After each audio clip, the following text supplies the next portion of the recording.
Oh, you know what I love? Sports. Love sports. Sports. When it comes to Texas A&M. Where are you getting this information? let me tell you. Welcome to TexAgs. I need to talk a little sports with you, Ags. David Nuño here with TexAgs Radio. Billy Liucci here on TexAgs Radio. Olin Buchanan. We will develop men, we will graduate players, and we will win championships on the field. The best way for us to win is to do it together.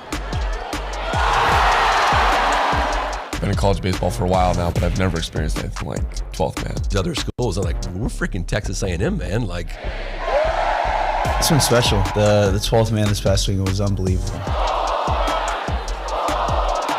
The epitome of what this team has done, right? Gavin homers, Jace homers, Braden homers, Chris Cortez, 100-mile-an-hour fastball. You know, if I'm betting on anybody, it's the Aggies.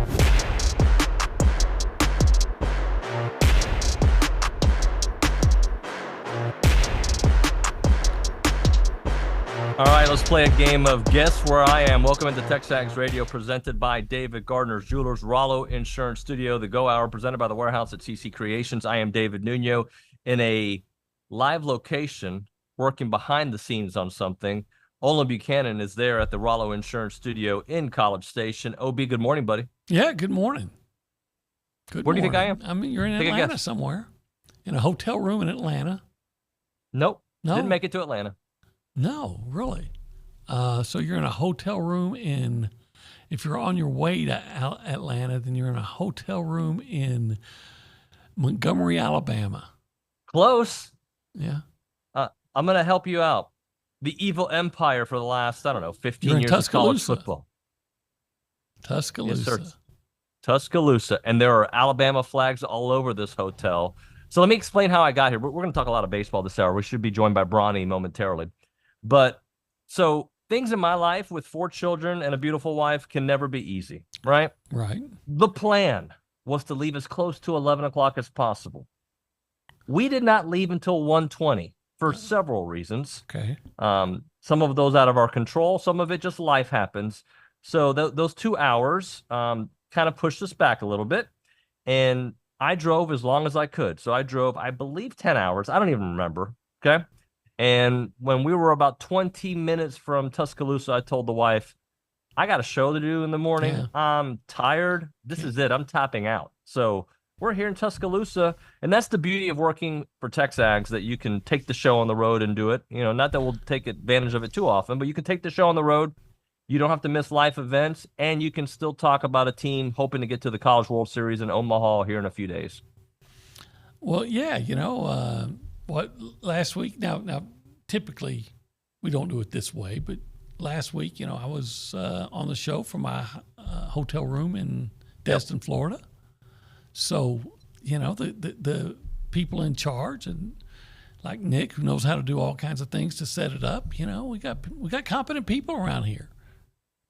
Let me ask you, how does it look? Does it look like I'm going to see? Because let's go back in time.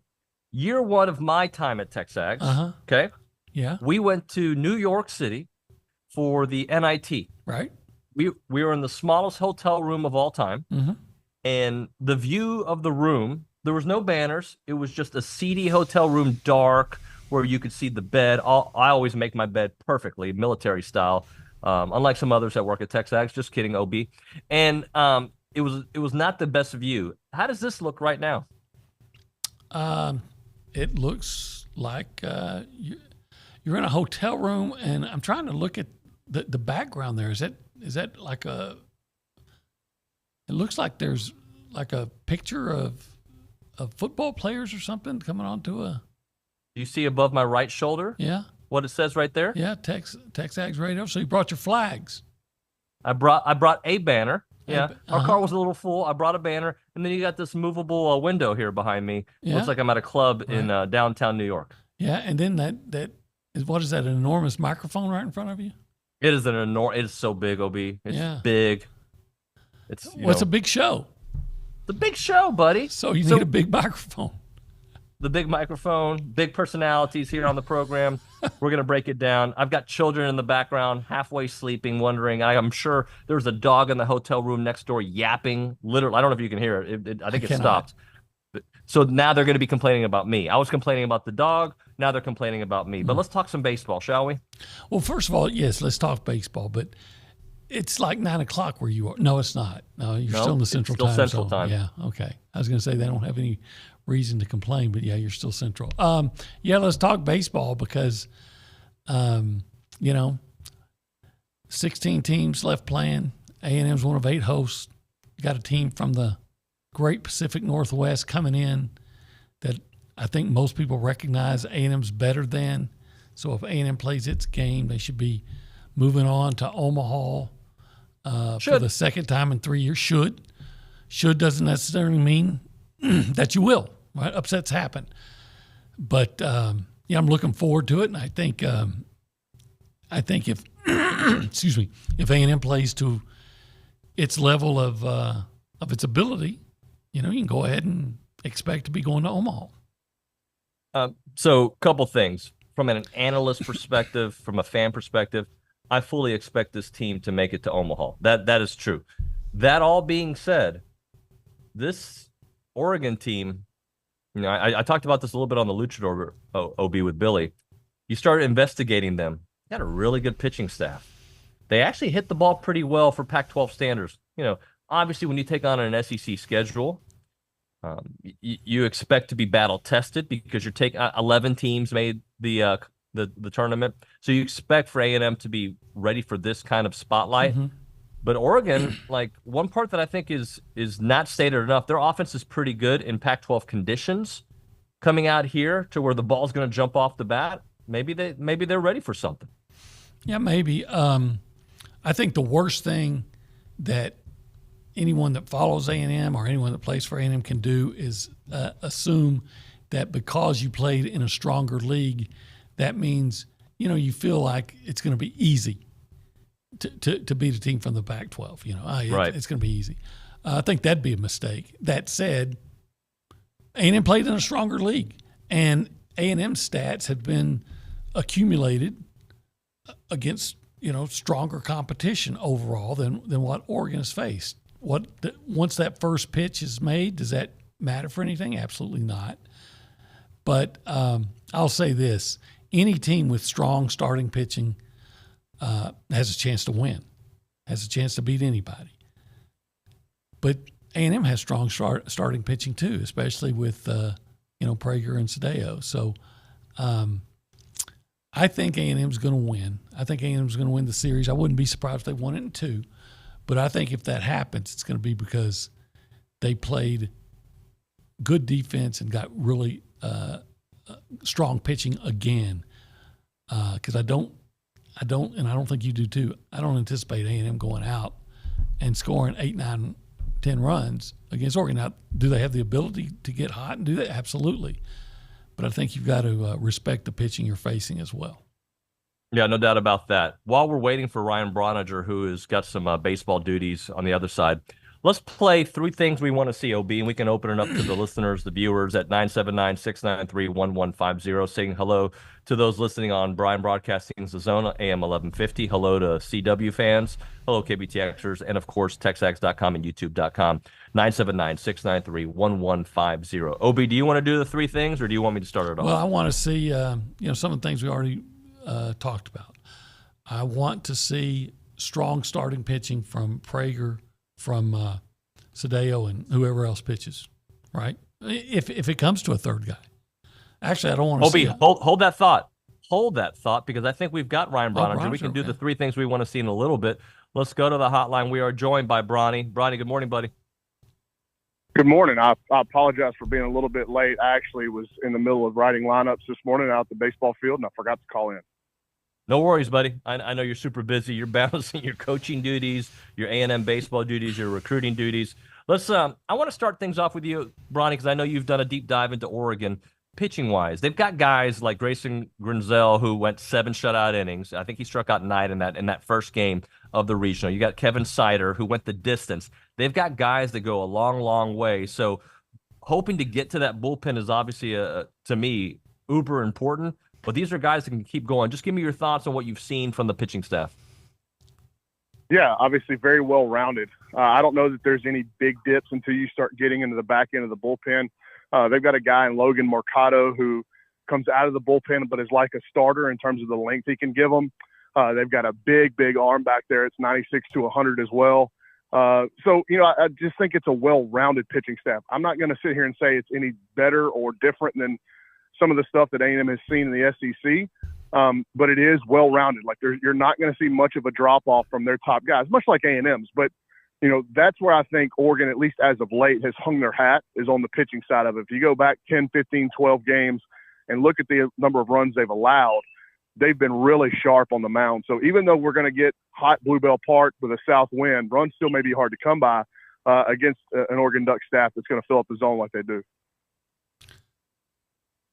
Obi, you want to get in there? Yeah. So, Ryan, we've anticipated that they're going to be strong starting pitching, and from what I understand, I mean, they got guys. I think one of the guys threw for like 114 pitches the last time he was out. So, what does it take to get into that bullpen? Yeah, I think you continue to just kind of work your offensive plan. And, I said the way that Oregon attacks the zone, I should have said the way they attack the zone lately. They do have high walk numbers on the year, but those numbers have kind of mitigated themselves as they've gotten hot on the mound over the last month or so. But they do, there is, a chink in their armor in the fact that they have a lot of walks on the season. I think it's over 260, whereas the A&M staff is, I think, around 150. So, that is one thing to watch for. Of course, last weekend against Texas, LeBaron Johnson enters the game and has a 40% strike percentage on the year. So you're thinking, okay, that's a bad recipe against A&M, who likes to take pitches and they'll take their walks. And then LeBaron Johnson was lights out. So, it depends on, which Oregon staff shows up. If they're going to walk A&M, that's a really good recipe for A&M to have a lot of offensive success. But if they're not, if they're going to compete in the strike zone, then I think A&M needs to just continue to do what they do. Be selective.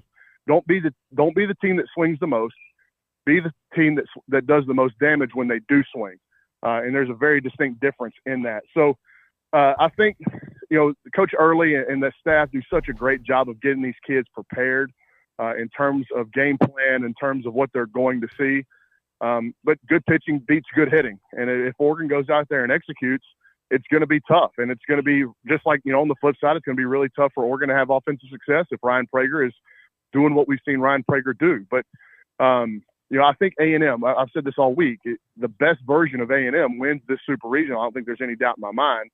And I think Oregon's going to have to play to their highest standard to beat the Aggies. But it could certainly happen. Like, they're certainly talented enough to do it from a positional player standpoint and on the mound. So A&M, they'll have to be up to the task.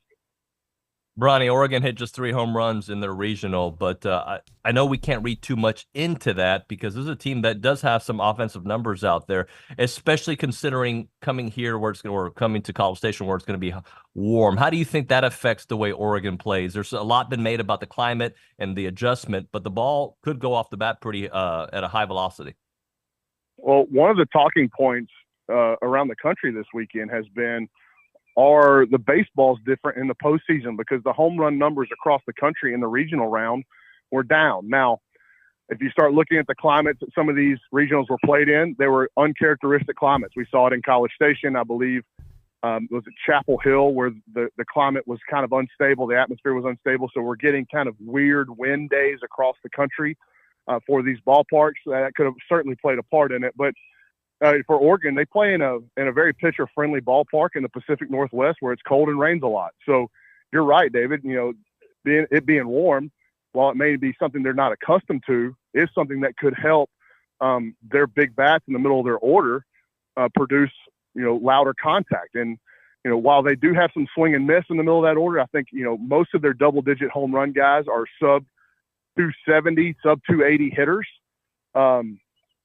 They can, obviously, with anybody, like anybody else, get hot and run balls out of the ballpark and lead to crooked number innings. So, it'll be up to the A&M pitching staff, and they've been great recently of limiting extra base hits. But Ryan Prager attacking the zone as he always does, and then what does it look like there from the bullpen will depend on how many runs A&M scoring. But I think this is a more comfortable scenario for the A&M staff, coaching staff, and pitching staff, because This is more like, it is. It's a 3-game series on a weekend, no different than what you did all year in the SEC. Hey, Ryan, how confident are you that A&M has sufficiently ironed out the wrinkles that they've been having in their in their lineup batting? Well, I mean, you got to go back and again, like, offensive success is defined to me as contact quality and run outputs. So, they scored 9 runs against Louisiana Lafayette, but I thought their contact quality was even higher than that. Like, it deserved more runs than that. Against Grambling, I thought they had pretty good contact quality, but it only resulted in singles. So, and they scored 9 runs, 8 runs against Grambling, whatever it was.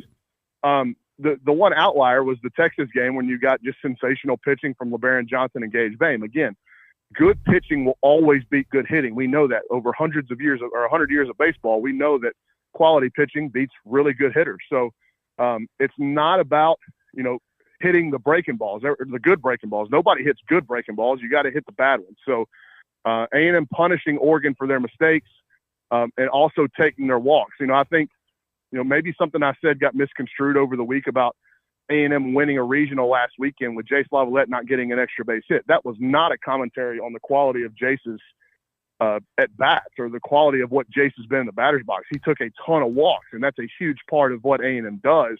And then he ended the regional with 2 110-plus mile-an-hour singles. So, like, I was fine with Jace. What I was talking about is that the quality of the order, the depth of the order, lends itself to keeping scoring runs and applying pressure on opposing pitching staffs when Jace isn't hitting the ball, in the gap or over the fence. And that's just a testament to the quality of the lineup that they've constructed over there. So, I think I'm fine with the offense. Again, it's going to be tough to score runs against a good pitching staff, but if A&M can take a couple of walks and then get their big timely hit, I mean, most of these games in the regional and super regional round, and even in Omaha, a lot of them are decided by timely hitting, and that's not something you can always hang your hat on. It's kind of a lottery. 2-out hitting is kind of a lottery, but if they get in these situations where they have second and third, less than 2 outs, run at third, less than 2 outs, got to execute and get them in.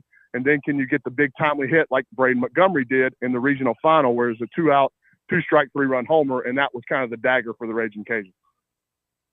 Ronnie, I'm glad you brought that up because I think part of that answer from Schloss was when I asked about Gavin Grohovic.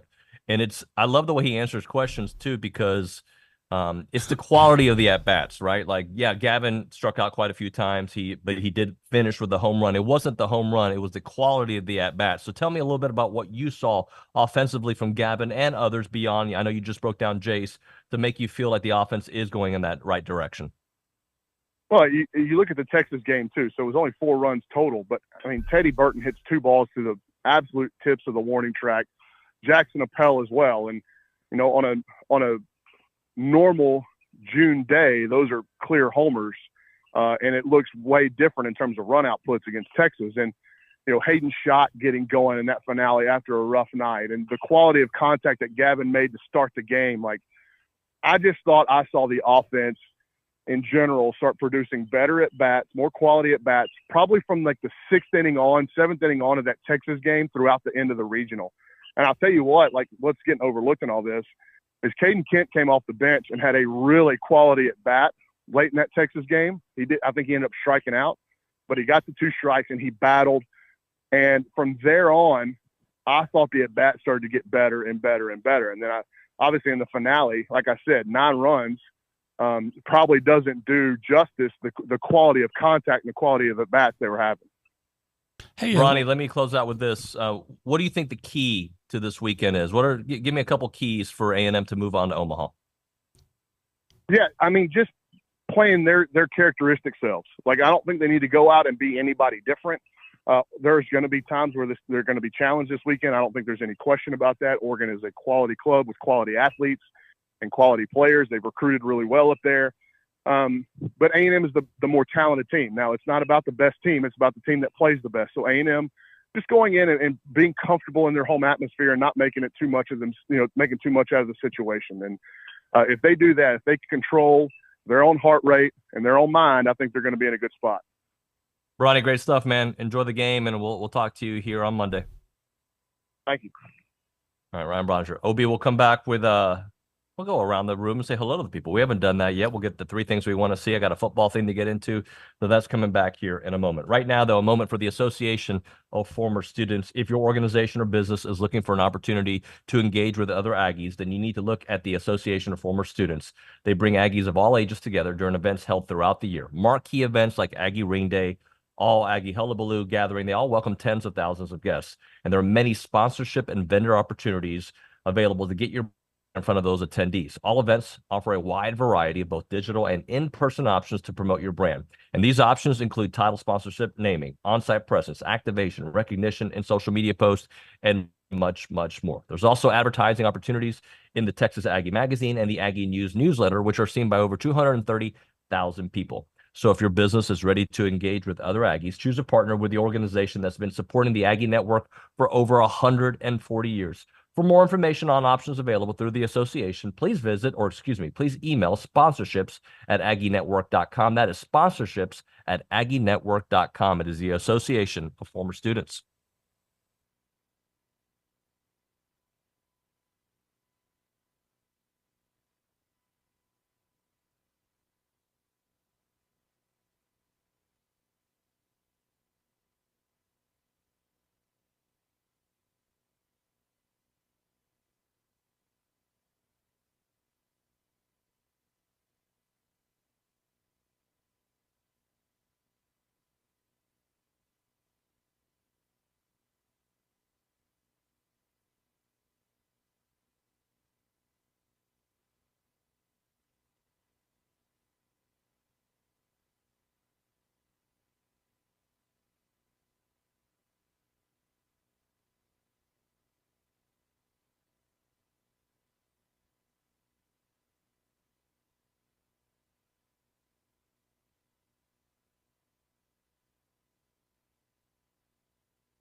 Might have played this song on our way to Tuscaloosa And the boys are like, turn it off. It's TexAgs Radio, presented by David Gardner's Jewelers, Rollo Insurance Studio, Go Hour, presented by the Warehouse at CC Creations.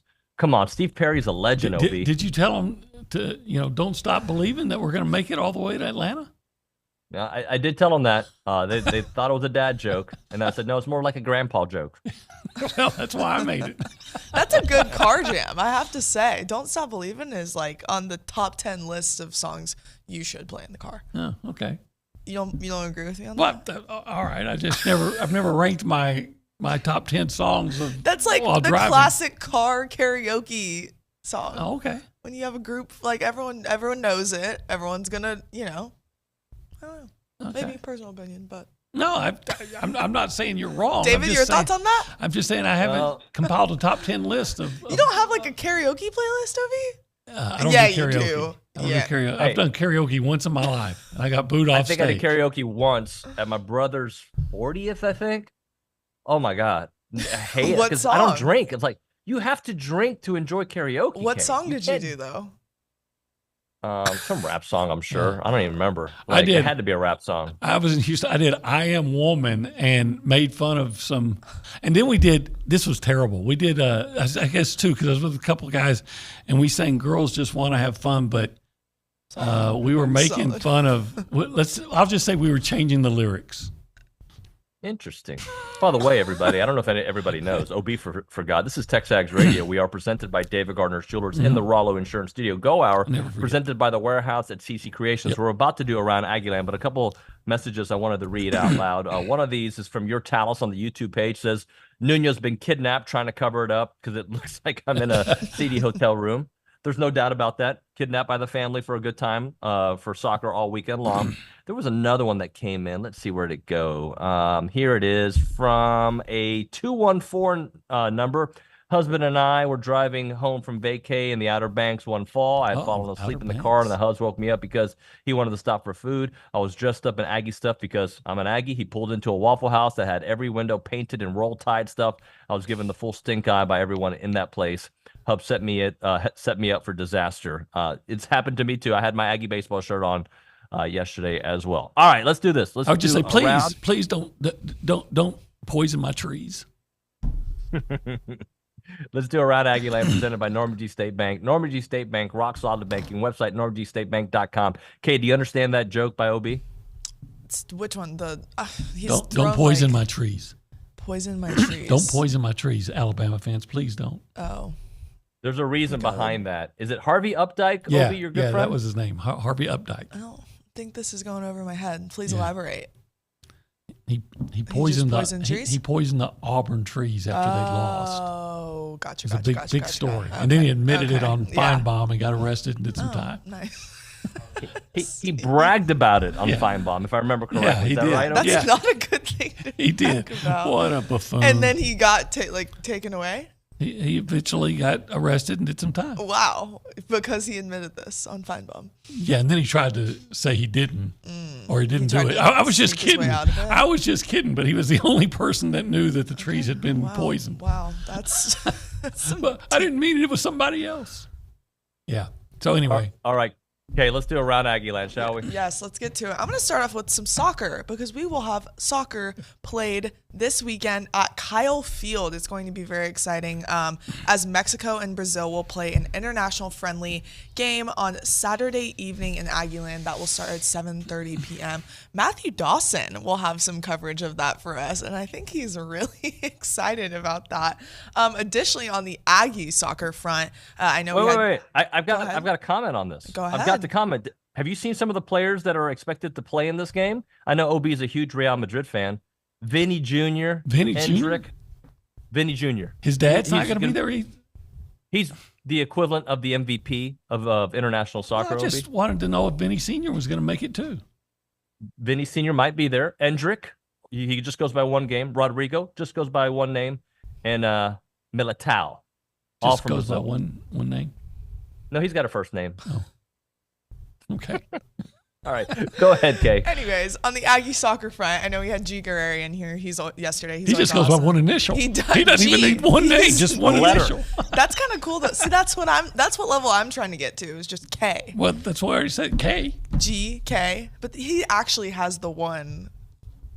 That's so simple. Your name's an initial. Well, okay, you write it out. But anyways, not one name. Allison Lowry is a transfer from Rutgers. She is coming to bolster the attack of Aggie soccer. She comes as a graduate transfer with 1 year of eligibility remaining. She appeared in 80 games with 41 starts, tallied 47 points for her career with 21 goals and 15 assists. So that is a great pickup for G. You know where Rutgers is? Man. See, I don't do all these little games on my laptop like you, where you type in all the little places. I don't have to. I know where. I've been there. Where is Rutgers, OB? Piscataway, New Jersey. I would have not guessed that. David, would you have known that? Yeah, Rutgers is a big-time college athletics program. It's a Big Ten program. So. I'm not good with geography in the slightest. Hey, I got one for you. Kay, where do you think Dallas Baptist is? I hear Nick laughing in the back, and this is. Sorry. Go ahead. I'm just kidding. Go ahead. I just heard his. Oh, whatever.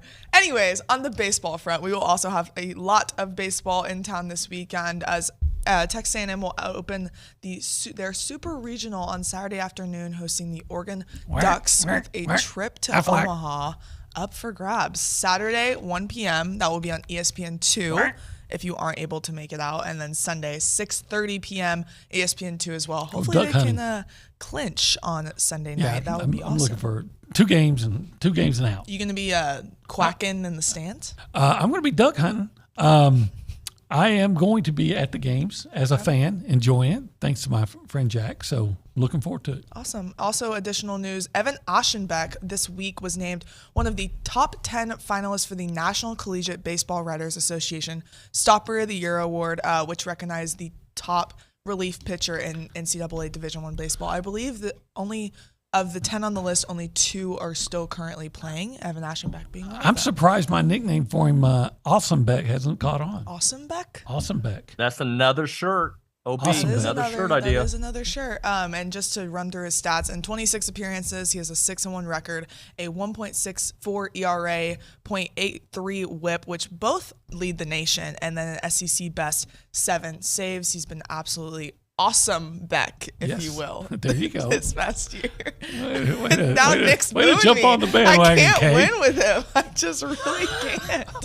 Additionally, we do have some track and field going on in Eugene, Oregon. So both of them. Yeah. Track and field. Track and field are going on at the NCAA National Championship. Sam Whitmarsh moved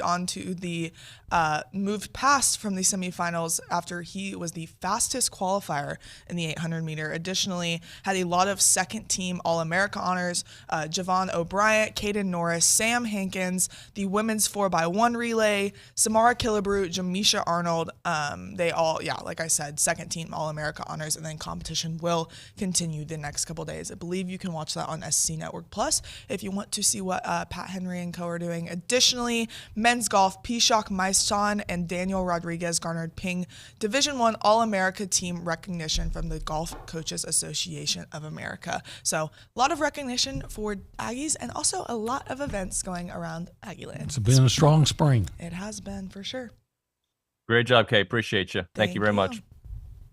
All right, when we come back, I still haven't said hi to Nick, which I'm sure his feelings are very hurt. I haven't said hi to the social center. I got to do that in a moment. We got to get to some text messages. We got to talk some football. We got to get more into baseball. 3 things we want to see right now, though. If you're ready for Father's Day, or if you're thinking about some ideas to do for Father's Day, you should go check out our friends there at Hush and Whisper. You want to make it your dad's awesome day? Come down to Hush and Whisper, take a tour, have a fun experience. Now through June the 15th, for every bottle of whiskey purchase or any bottle purchase there, get a polo for half off. That's right. Hush and Whisper is an innovative distillery cocktail lounge founded to defy convention and distill true grain-to-glass spirits out there. You can find them in the Verisco building of downtown Bryan. That's where I started my career at Power 94, the only station that gives a jam. They've turned it into Hush and Whisper. They source only the finest local ingredients, committed to the highest quality of production at Hush and Whisper.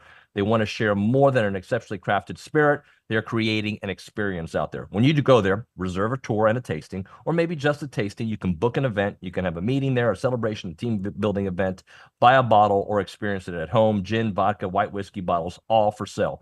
They're open Thursday and Friday from 2 p.m. to 11 p.m. So you can go tonight and enjoy that before the baseball games. You've got it open not all day, Saturday from 11 a.m. to 11 p.m. 219 North Main Street in downtown Bryan. Hushandwhisper.com is the website, hushandwhisper.com.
All right, welcome back in. TexAgs Radio presented by David Gardner's Jewelers, Rollo Insurance Studio, the Go Hour, presented by the Warehouse at CC Creations.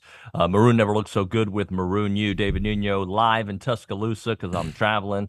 I'll be monitoring everything happening in Aggieland. And, of course, OB will be at the game as Texas A&M takes on Oregon on Saturday and Sunday. And hopefully that's all it takes. Let's do this. I haven't checked in with the people, so let's check in with the people. We go behind the glass and say hi to the Nick Savage. Nick, I apologize. It took 39 minutes to get to you. It's honestly fine, David, because, making sure everything's running here. And, hey, we already had Bronny on. Y'all already gave your takes on baseball, so I'm like, what does it matter what I have to say? But, I mean, it's encouraging to hear Bronny talk. I like what he said. It's going to come down to not, who swings the most. It's just who's going to pick the right spots to swing the bat. And I think throughout the season, if we've all watched A&M play, they are more than capable of doing that. The run outputs might not be flashy, super high, but I think, the Aggies can match Oregon's starting pitching. And I think when it comes down to that, if you look at the offenses, A&M, greatly outweighs Oregon's offense. And so I feel pretty good. And I'm with y'all. I think it's going to be a 2-game sweep, and the Aggies will be on the road to Omaha. Yeah, I hope so. Let's go to the Angry Elephant News and Social Center. Matthew Dawson, who's been dog sitting, watching the puppies that are a terror, and my chill pit bull, who's not really a pit bull. He's kind of a half-Z. Matthew, good morning, buddy. Good morning. Do your kids know that you love them very much? Because, I feel like you missing the soccer game this weekend is, kind of a big deal. I mean, you get to see Vinny Jr. in person. I don't know if you've ever had that opportunity. Well, I've seen Vinny play. I've seen Vinny play, I believe, 3 times. And OB is like, who are we talking about? And my kids are kind of disappointed because they love watching international soccer. They're disappointed they can't watch it, but they come first in everything I do. So they and my wife. So that's why we're traveling over here. What's going on in your world, buddy? Well, my world. Well, I'll just echo real quick what Kay was saying a little bit earlier about track and field. I mean, they're doing awesome. Wednesday, the men competed. Right, you had 6 candidates go on to the finals, which are today. So I think that means that there's an Aggie in about almost half of the events tomorrow or today. So that's pretty awesome, including 3 second-team All-American finishes. Yesterday's results, of course, a couple second-team All-Americans as well as a Leanna Davidson first-team All-American getting second in the javelin, second Aggie to ever throw over 60 meters, which is pretty awesome. So they also compete on Saturday for their final events. So very exciting for Pat Henry and the crew there.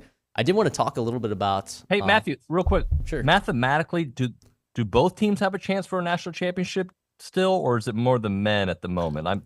I'm not understanding the placing. I think it's more the men, although I will say I think that there still is some math that can be done, that can happen. But the men are actually in a pretty good spot because, yeah, sure, I think they're 11th right now in points, but there are very few events that have actually finished. There's 14 or 15 events that are going on today, and Aggies are in 6 of them. So if you get some top finishes there, you could see a pretty strong finish from Coach Henry's crew. Who's the girl you were talking about in the javelin? Leanna Davidson. Isn't that our former social center girl from Australia? That's right. Yeah. How about that? Good for her. Good for her. So if you want to be successful, you come on TexAgs and be a social center person. Yeah, no, I'm going to start training. What are you going to do? Discus, I feel like I could kind of pivot a little bit. Pretty strong there. I think that's kind of the way I would go. I think maybe you could be the discus. Oh, man. Maybe get the big guys to throw Matthew. We'll see how far they could toss him. I was at a wedding the other weekend, and, I was like, I wasn't even like a groomsman or anything there, but I was good friends with the guy, the groom, right? And he's like 6'8", and sometimes when you're standing close to a guy that's really excited about things like that, you kind of just get thrown around. Yeah. So it happens. Exactly, that's my point. It happens. Well, I did want to talk a little bit about baseball if we have some time. So the implied odds on DraftKings for each team to win their respective series: Georgia's -150, Texas A&M's -425. Tennessee's -1400, Florida's +135, and Kentucky's -130. And if you wanted to extrapolate those to implied probabilities, you're gonna have about, for people that are like, oh, we can get 5 teams in Omaha, right? It's only about 11% chance if you're using those implied probabilities. About 34% chance that you're gonna get all 4 out of the 5 teams, and it's about 36% chance you're gonna get at least 3, and then about 18% or 19% you're gonna get less than that. A 0.13% chance that you're going to get none. So that still is a possibility, but very low probability, like 1 in 1,000 almost. David, if you had to put your next paycheck on a team to win the college World Series, but you can't put it on A&M, who would you bet on? Tennessee. I mean, it's easy, and maybe that's too easy. Yeah, because we know about the 1-seed curse. But I would say Tennessee, and then it has to be A&M second, right? Well, I'm saying, but A&M in this scenario you can't factor in. Yeah. So I'm saying, who would you pick besides A&M if you couldn't pick A&M? It would have to be Tennessee. Because how good they've been pitching wise and how good they are offensively, and they might be due, as A&M might be due. A&M definitely do. Also, just easier path, right? I mean, -1400. That's a 93.3% probability that they're going to advance to the next round, according to Vegas, which has some of the best statisticians in the entire world. So I mean, those are pretty good odds. So if you want like a team that's like safe, you know it's going to get to Omaha, right? If you're going to put your next paycheck on it, I mean, I'm not sure if the value, quote unquote, is there. You know, I'm pretty sure it's probably like plus 200, plus 300. I haven't checked the odds for them to win the whole thing, but definitely if we want a team to advance, right? I mean, that's kind of the team right there. I think they're the largest odds because, you know, they're playing the 4 seed Evansville in Knoxville. So, yeah.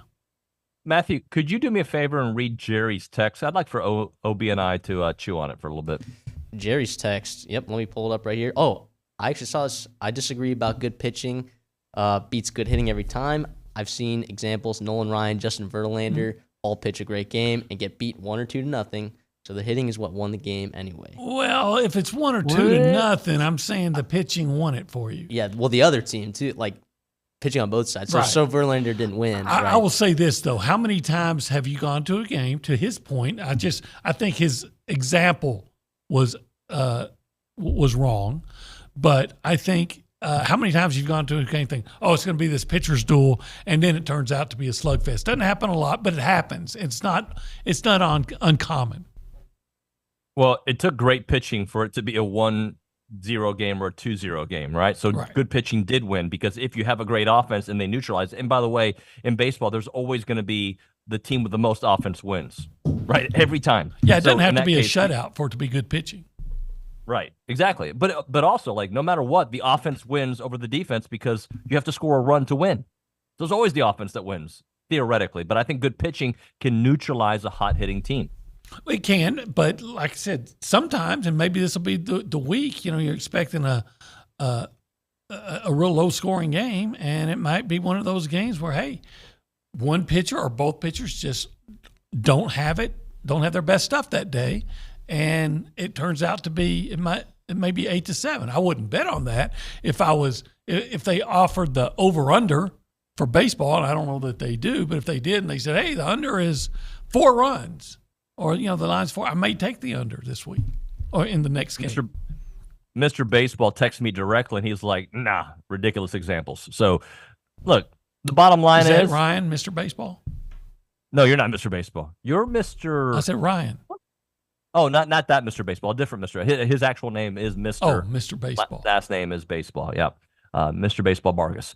All right, let's do this. Let's hit a break. When we come back, let's bank on something. We never did 3 things we want to see, so let's maybe kind of all do it together, okay. Right?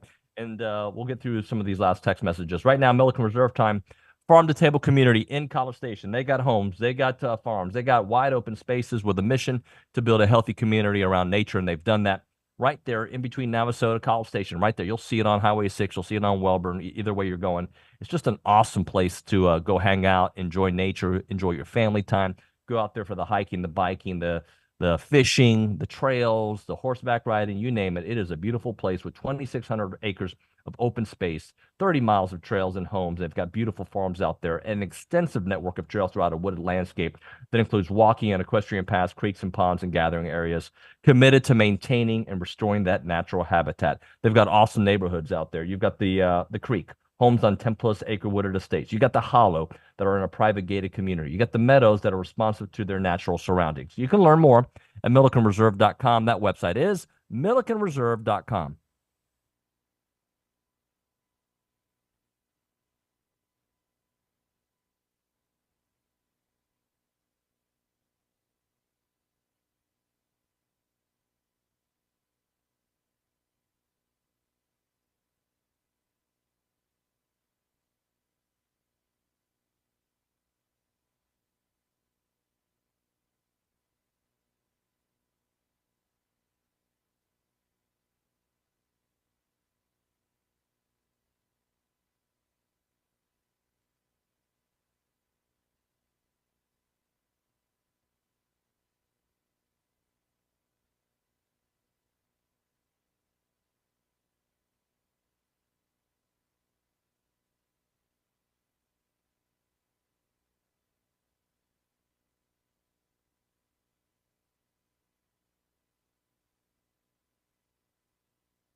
All right, we're back here on TexAgs Radio. We are presented by David Gardner's Jewelers Rollo Insurance Studio. Go Hour coming to a close here, presented by the Warehouse at CC Creations. OB, I have not watched the video, but I saw a video posted from the Golf Network about the Golf Network. Have you seen this? No. Apparently, they interviewed somebody at a celebrity golf outing, and they thought they were interviewing Vince Young. And it wasn't Vince Young. And the lady is on TV interviewing this gentleman who is the assistant coach at Citadel, Everett Sands, and he was apparently very nice to her, saying, "I'm not Vince Young." So, that could you imagine how embarrassing that is? That reminds me, I have done interviews. I think I've told the story on the air before. At the Super Bowl 2011-ish. When was Dallas? 2011? Is that right? I interviewed. So that at the what do you call it, the media gaggles or whatever, right, at Media Row, they just bring you people and you say yes or no. And I was doing a national show for Yahoo, and they brought me somebody who was obviously an NFL player. They go, "Would you like to interview him?" I was like, "Yeah," hoping they would give me some talking points or something. They didn't tell me who it was, so I did an interview for about 6 minutes, not knowing who I was talking about. And I started doing context clues, and I eventually figured it out midway through the interview, which I was very proud of myself. But that does happen more often than you think. Yeah. You would think, say, "Hey, I'm so-and-so now. Now, how do I pronounce your name?" Some things like that. How do I spell it? Vince, V-I. Anyway, let's do Bank on It, presented by Vera Bank, authentic relationship-based banking built for real life. Go see Joel Jackson and the team. Learn more at verabank.com. What are you banking on, Olin? Well, I'm banking on the Aggies to win this this Super Regional and to do so, I'm banking on the pitching to be the Texas A&M pitching to be even better than what they're going to see from Oregon. They're going to be better than their counterpoints. I'm banking on continued excellence from Prager and Sadeo and Cortez and Awesomebeck and company. Okay. Well, I'm going to geo-target somebody, all right? I'm going Caden Sorrell again, all right? Great. Couple of homers. A number 8 plus, hitter? Yeah. And a guy who's going to, again, because he does this every weekend, so I'm not really banking on anything that we didn't expect, some defensive gems out there at left field that we're going to be like, oh, there's another Caden Sorrell moment. I'm banking on Caden Sorrell making another appearance like we saw last week. He's so good, man. Anything hit out in left field, unless it clears the wall, and again, even then he might get it because he's done that before. He's robbed guys from home runs. Is that not the perfect outfielder?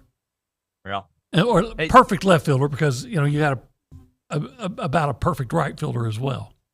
Yeah, and a perfect center fielder. Yeah, as you well. really do. So, yeah, man, a team like that ought to be in the Super Regionals.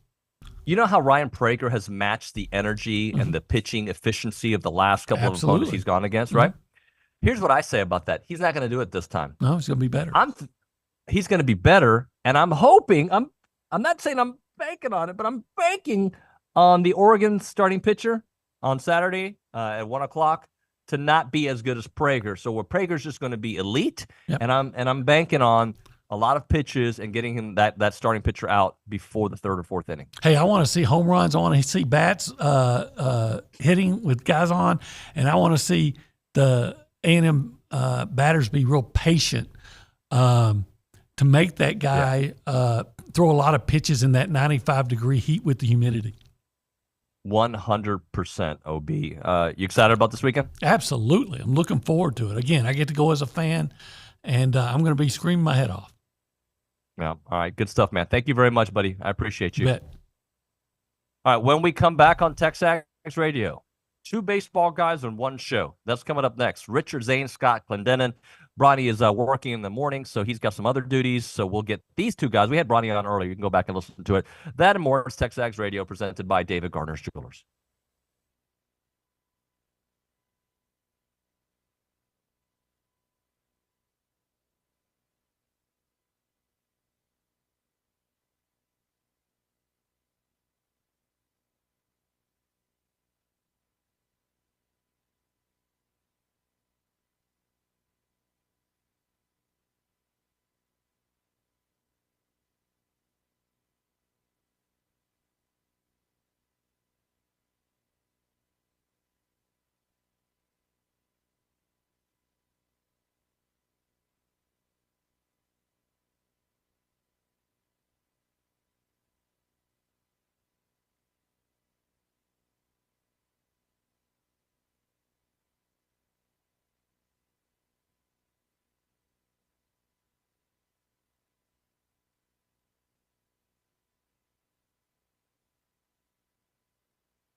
Welcome back, everybody. TexAgs Radio, presented by David Gardner's Jewelers Rollo Insurance Studio. If you're just tuning in, watching on the stream or on the CW, I am on the road as the Two Guys in a Baseball Show team is there in the Rollo Insurance Studio in College Station. Gentlemen, how are you? Richard Zane, Scott Clendenin.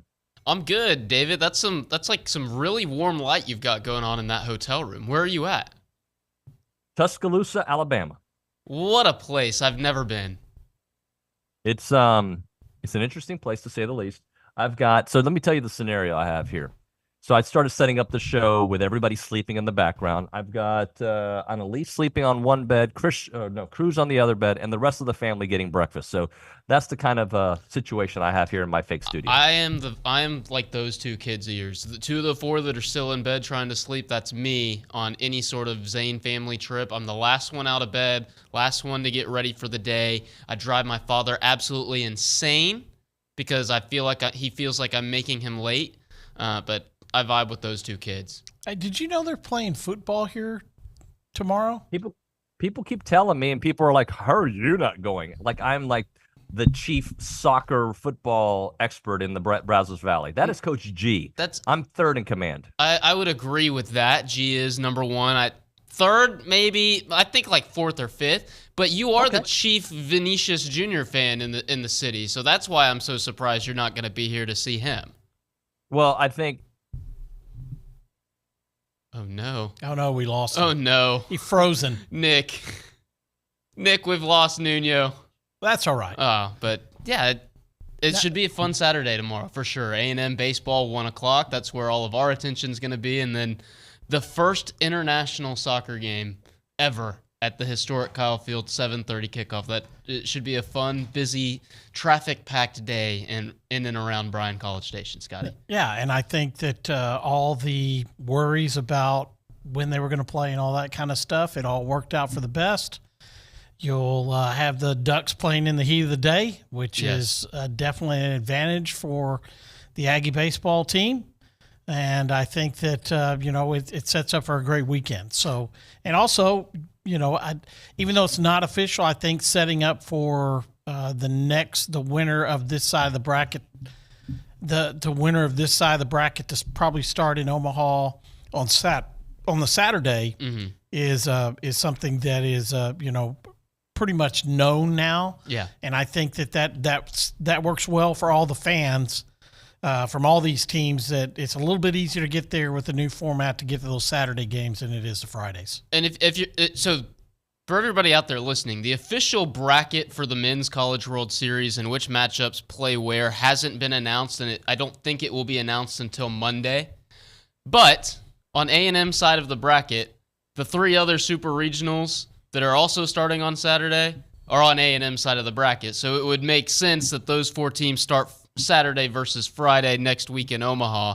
And your point, always know the NCAA makes sense. Yeah, certainly. They make so many great rules. They have a sparkling track record. It's actually like no blemishes whatsoever against them historically. To your point about the heat, going to be a warm one. 1 o'clock first pitch.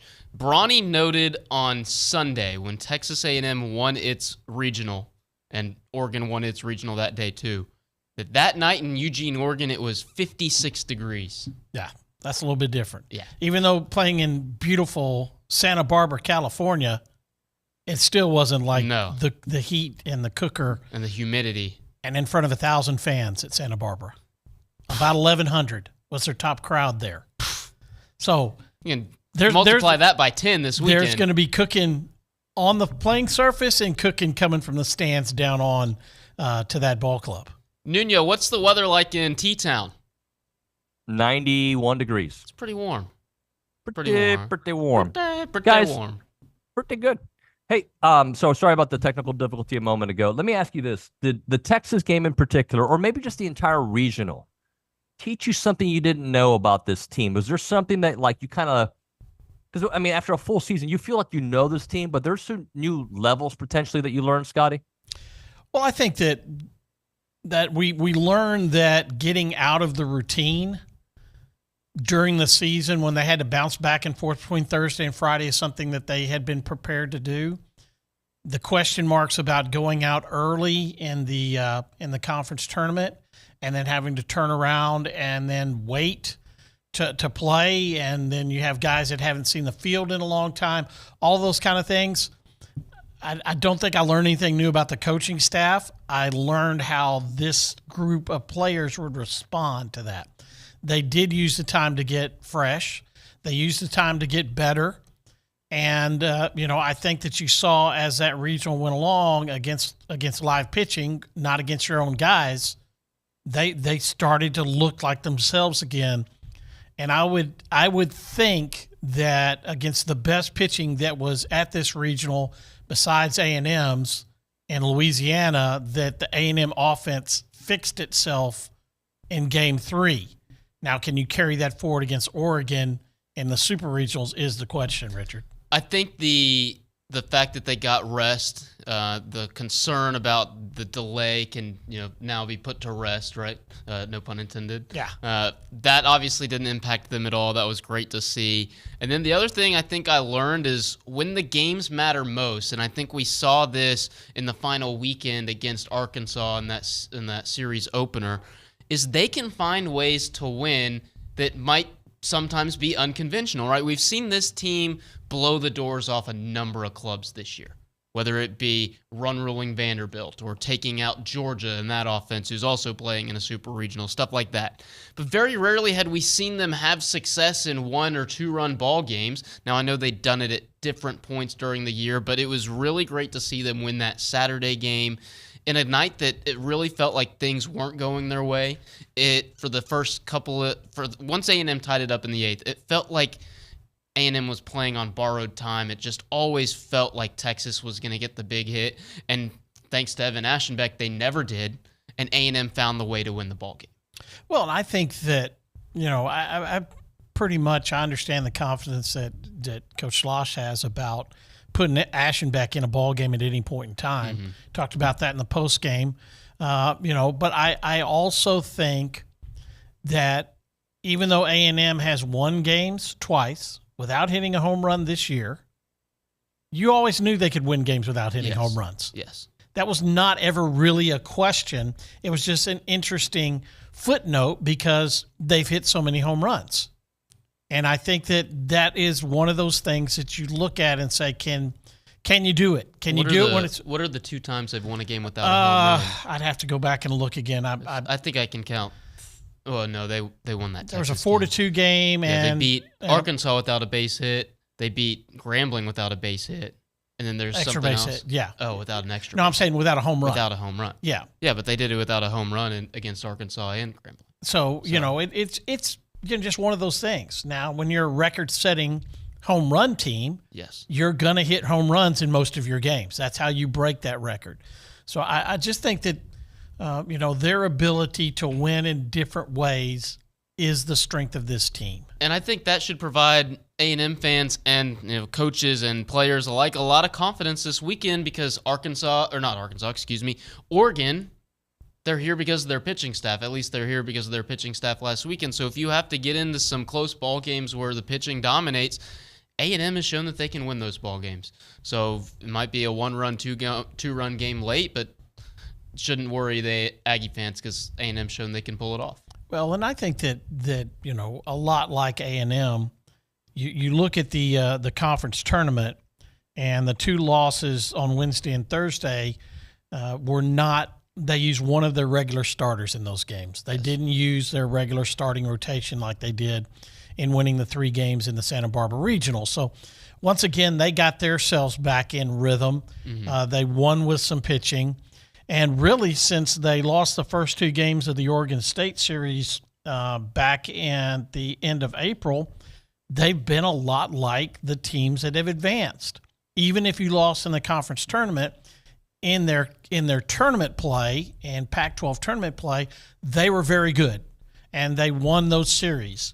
And if you win the series, you have, with proficiency, like they have done a lot of this year, you have played super regional weekend after super regional weekend.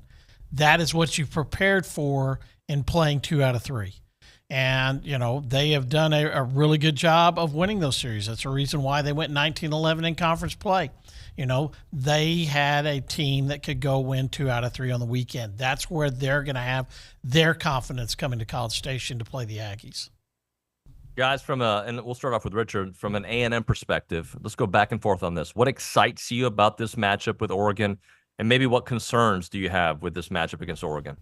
What excites me about this matchup with Oregon is it's a matchup we've literally never seen before, and I know that is in part due to Oregon's 30-some-odd year absence from the sport. They were out in 1981 and back in 2009, so it'd be like Schlossnagel said on TexAgs radio yesterday morning, it'd be pretty tough to play them. So 2 teams that have never played, that should be exciting. It is a fresh matchup, right? Last weekend we were talking about how tired it was that the NCAA is always trying to find ways to match up the Aggies with TCU, whether that be TCU or Texas, whether that be in the baseball tournament or with the Longhorns in baseball, softball, basketball, whatever it is. So this is a fresh matchup that we don't ever get to see. That should excite you first and foremost. And then second, I think what we saw on Sunday night against Louisiana serves as a reminder of what this offense can do and maybe a hope for this weekend that they are, in fact, heating up. You got big swings from Braden Montgomery. Ali Camarillo looked great.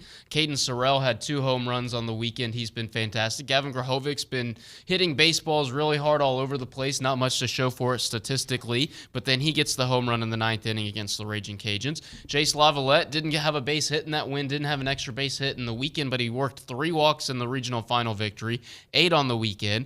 This offense is starting to click, and I know they only scored 7 runs in 1 inning in a big 8-0 win over Grambling to open it, and then it was really tough sledding against Texas on Saturday night. But the offense really blew the doors off Louisiana on Sunday. A 3-run 9th inning is really what made it look much closer than it was. The Aggies were never threatened in that ball game.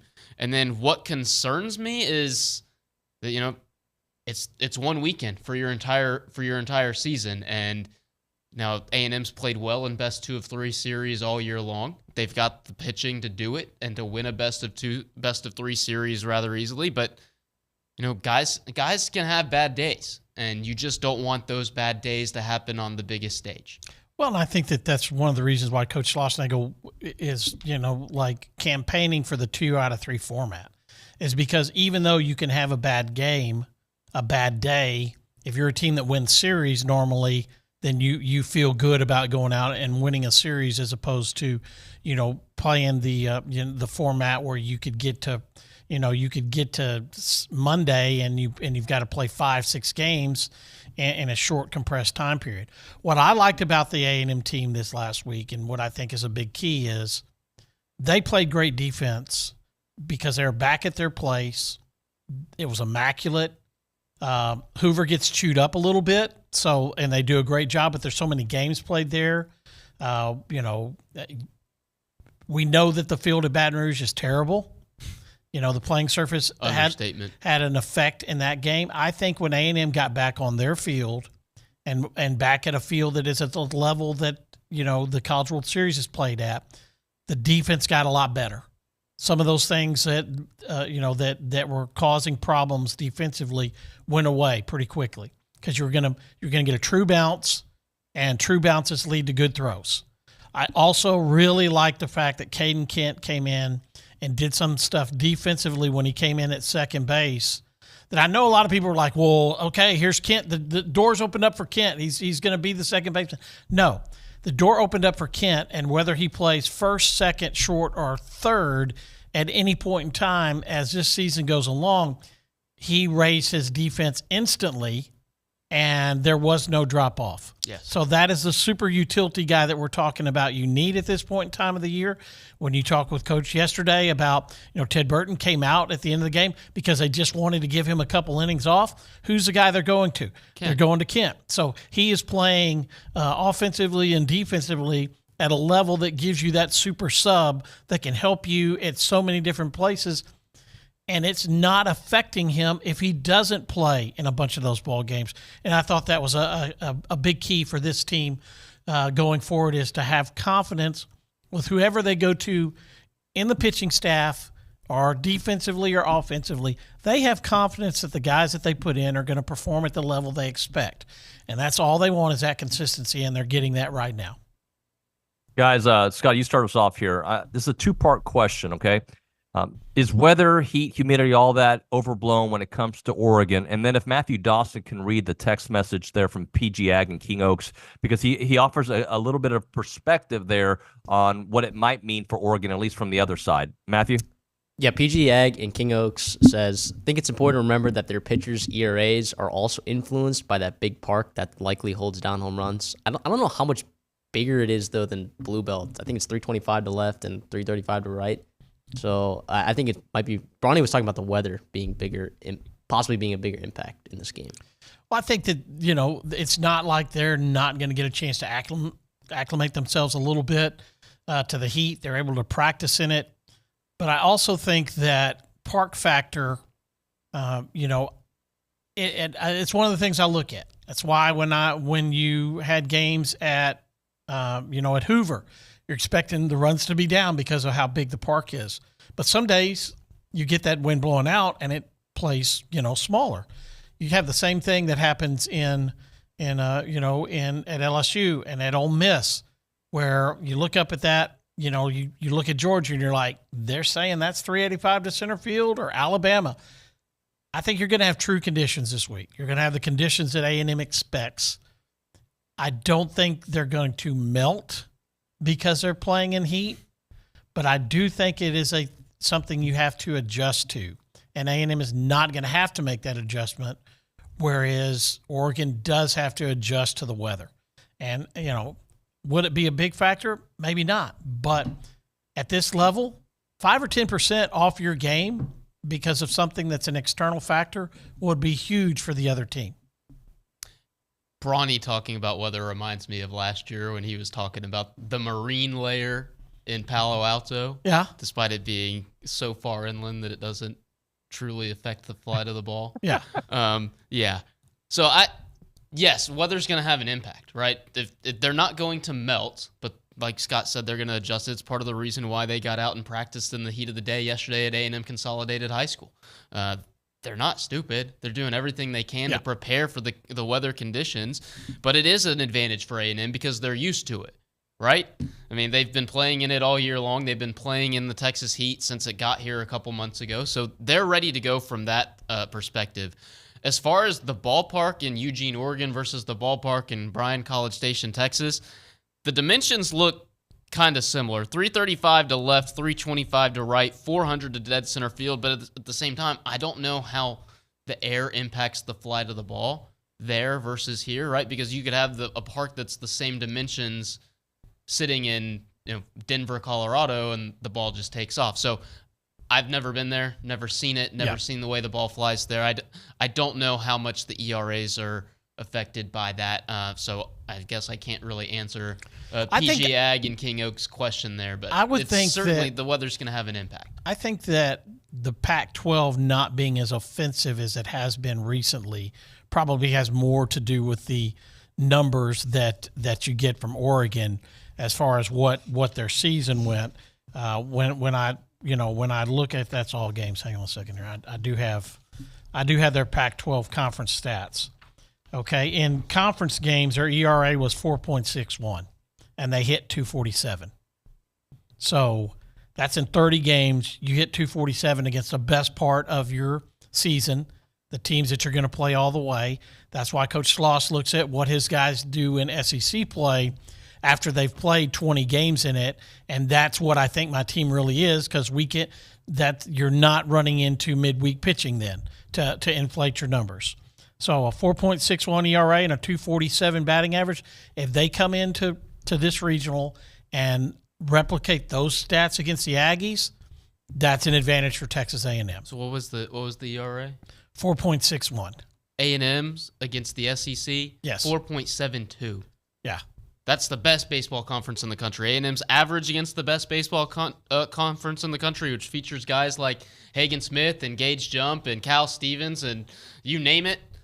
They hit 284. Yeah. So A&M's got better statistics they've got better statistics at the plate and comparable statistics on the mound to a team that was playing the Pac-12, a league that's breaking up after this year. Yeah.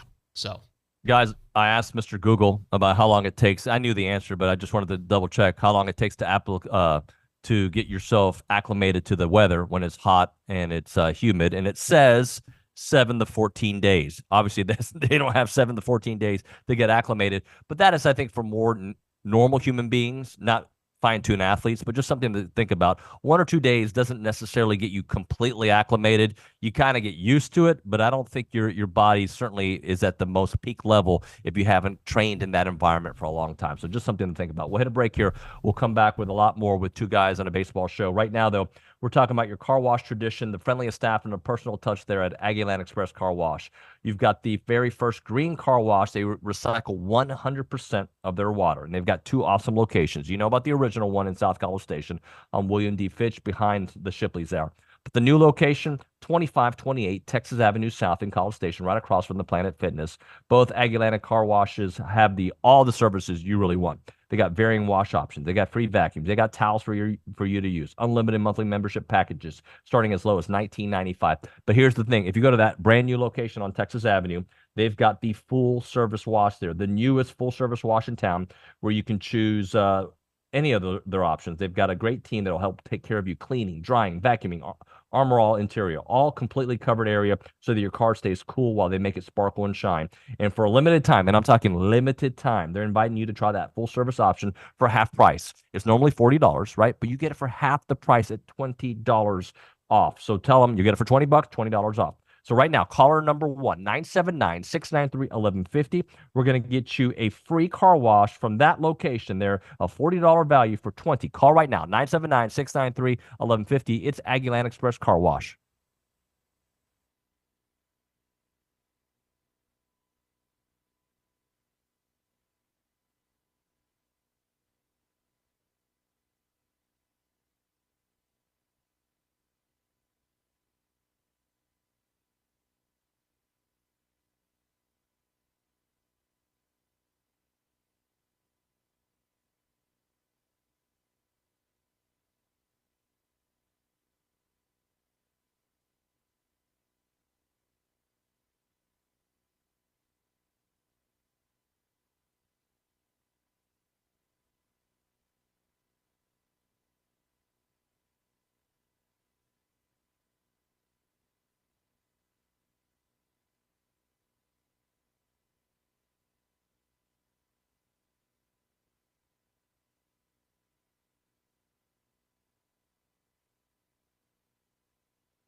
Two guys on the baseball show here on TexAgs Radio, presented by David Gardner's Jewelers Rollo Insurance Studio. Here, I'm in Tuscaloosa, Alabama. Let's go back to the Rollo Insurance Studio where Richard Zane and Scott Clendenin are. Guys, I got a two-part question for you. Nuño, can I cut you off first before you start asking questions? Do you notice anything different about the studio now? Let's see. The baseball's good. The So the answer is chair's no. not too low. Carry the 2 times Pythagorean theorem. No, what's different about it? Well, I gotta take a shot at your team, man. Scott and I had to do the interior decorating and put the baseball stuff on the desk in between the break. But to balance out Nick, to balance out any bad juju, go ahead and Nick get the shot on Matthew Dawson ready. We have made him put on a baseball jersey, so he's going full uni in the office to balance out any bad juju. Back to you. Let me look.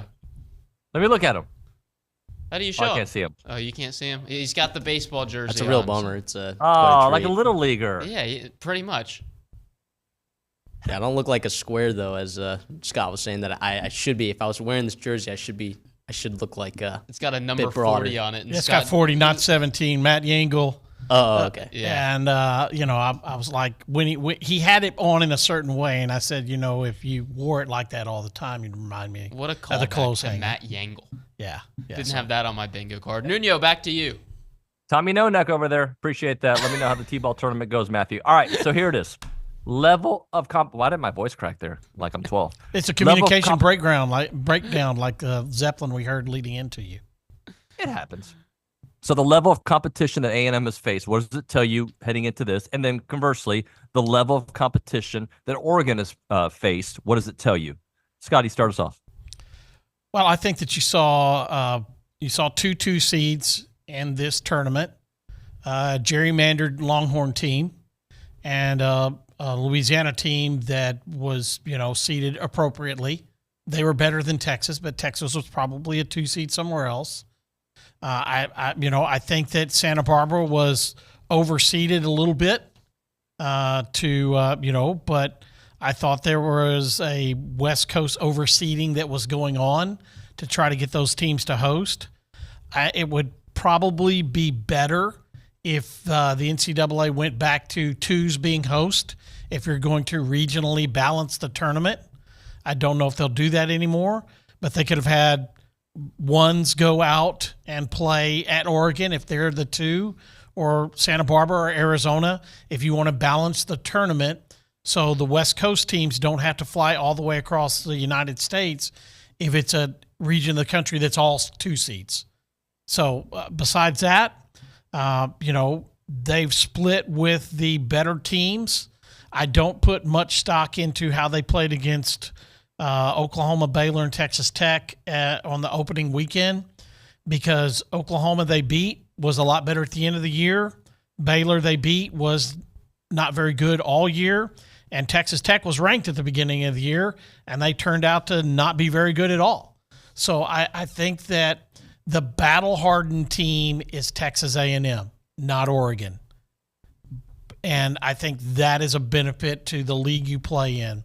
For a long time, we saw that the Arizona State and USC teams were a drag on A&M's RPI.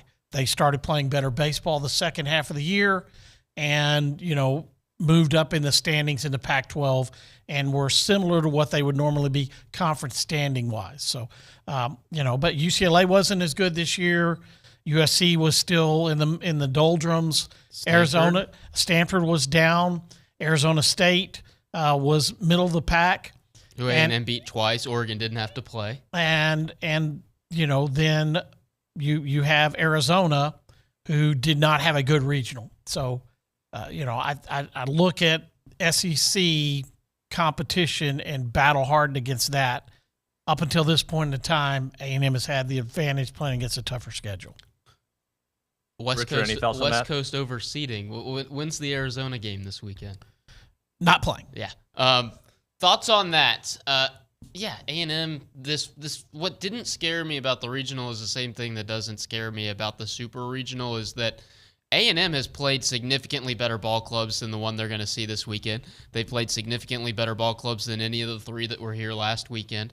And that's a testament to playing in the SEC and the meat grinder of the schedule that it truly is, because until they get to Omaha, until they have to face off against a team like Tennessee or Kentucky, they're not going to see a team on this path to the road to Omaha that is anything like anybody they've seen in a conference schedule. And with so many conference series victories coming over teams like Arkansas and Mississippi State, I know they didn't play their best baseball against Florida or against LSU or Ole Miss, but they've won so many other conference series, South Carolina, stuff like that. That should give A&M confidence, because they know what it's like to go through these action-packed, tightly contested, hard-fought series where it seems like everything hinges on one pitch or maybe one swing of the bat. That's what you can expect in a super regional. A&M is battle-tested in those types of scenarios, and that's just a testament to life in a 30-game conference schedule in the SEC.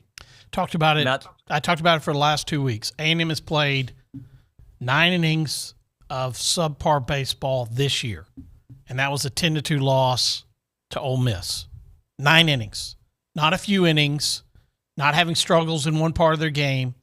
That's why every other game that they have been defeated in this year has been less than 3 runs or less. They've been in all those games. They've played all those tough, hard-fought games, rallied from down huge deficits to come back and win, except for the Saturday at Ole Miss. And that's what's in their DNA. That's what they're going to key on.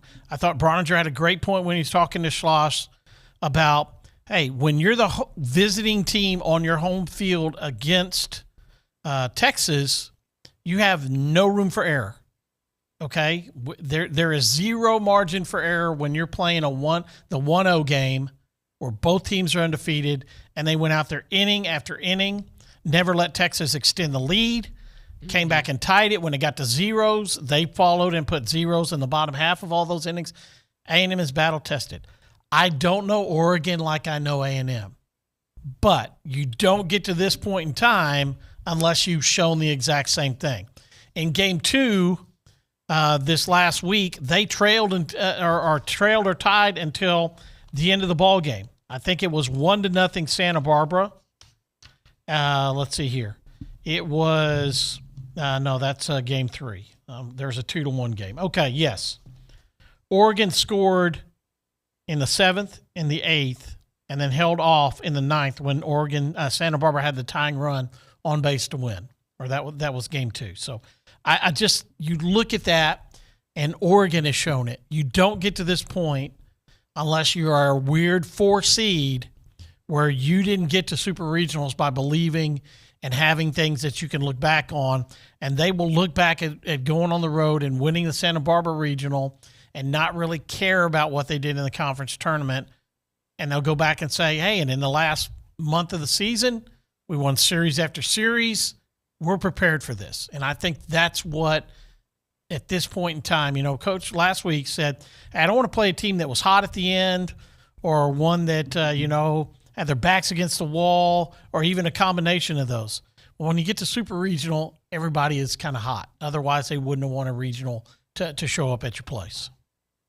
Guys, and if history holds true the way it's gone all season long, A&M has not lost a game against a non-conference team at all, and they haven't lost at home against a non-conference team overall. So either way, let's get them there. They've been, 3 losses at home this year? Let's get them to Omaha. We'll hit a break. I got some other things I want to get into. Sorry? 35-3 at home, Nuño. Is that good? Yes. Very good. I'd make a hat on that one. Yeah, pretty good. All right, let's hit a break. We'll come back with more right now. Rollo Insurance time. By the way, the studio that those guys are in is Rollo Insurance Studio. We appreciate what they do. The difference is real at Rollo Insurance. They're an independent insurance company built around educating you on doing the shopping for you so you can enjoy whatever insurance option that you need for your family's lifestyle. That's what they do best. Just had a back and forth with Jackson and Keith over there. They're so good. The beauty about Rollo Insurance is they're a phone call away. They're a step away, right? They're right here in College Station. They'll take care of all your needs, whatever situation you're in.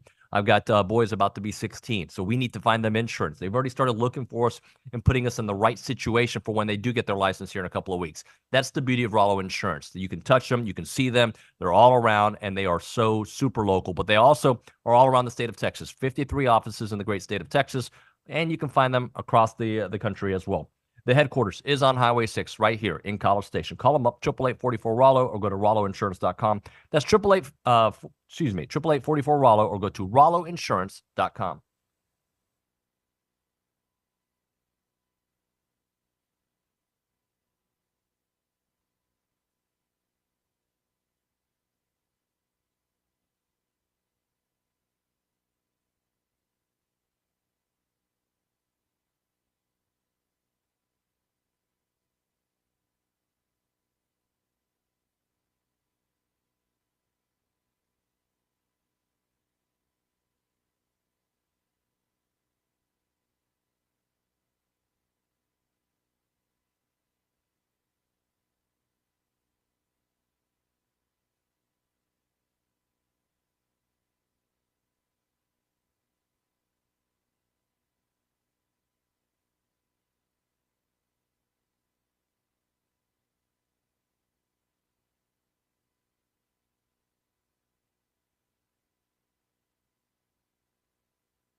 All right, welcome back, everybody. TexAgs Radio presented by David Gardner's Jewelers in the Rollo Insurance studio of my hotel room in Tuscaloosa, Alabama. I got the baseball guys, or two of the baseball guys there in the Rollo Insurance studio in College Station. If you want to be a part of the conversation, ask the guys some questions. You can do it. 979-693-1150 is our phone number. You can text that number, and we'll try to get your question in before the end of the program. All right, guys, let's talk about people on this team getting back to themselves. And I'll start things off with Evan Oschenbeck.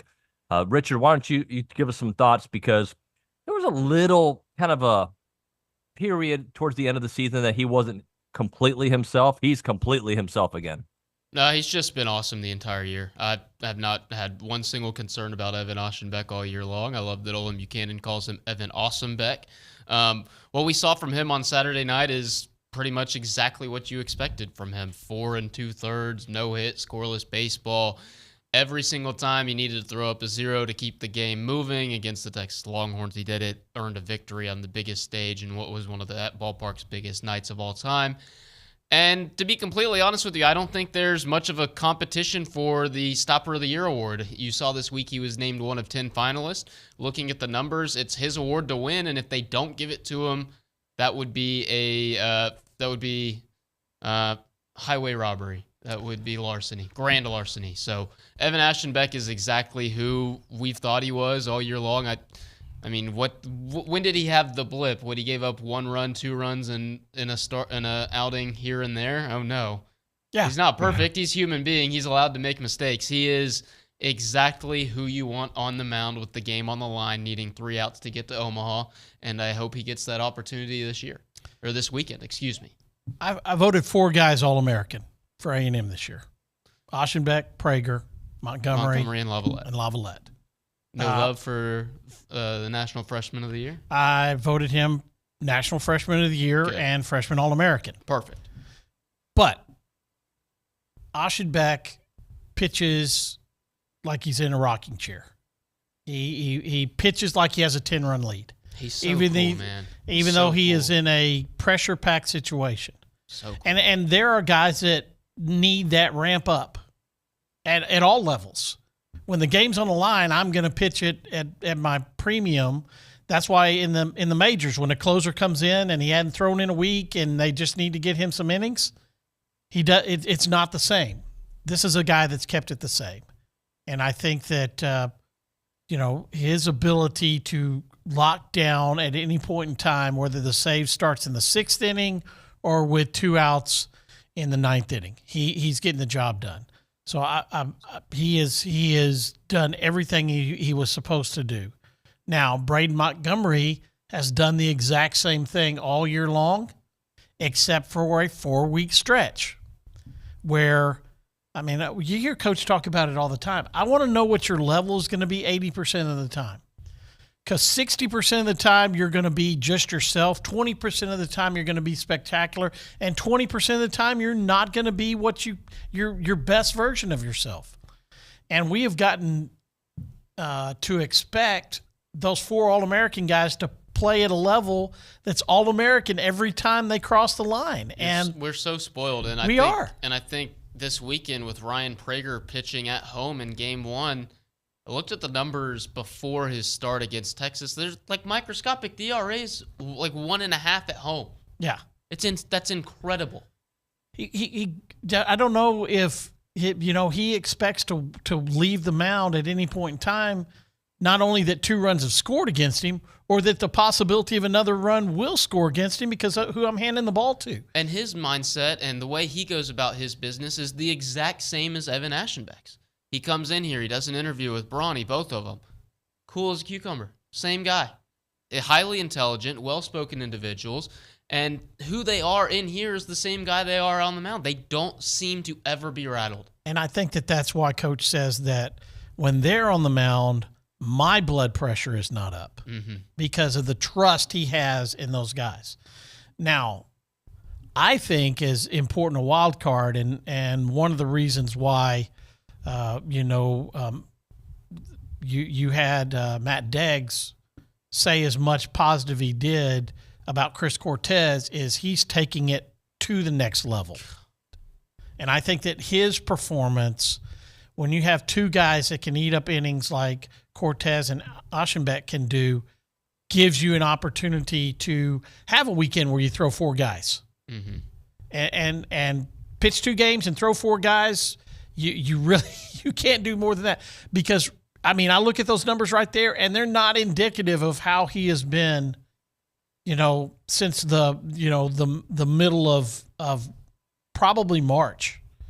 How good Chris Cortez has been over those last appearances, because some of that is inherited runs onto him. He does have the bout with wildness, and sometimes he leaves some runners on, and some guys have come in after him.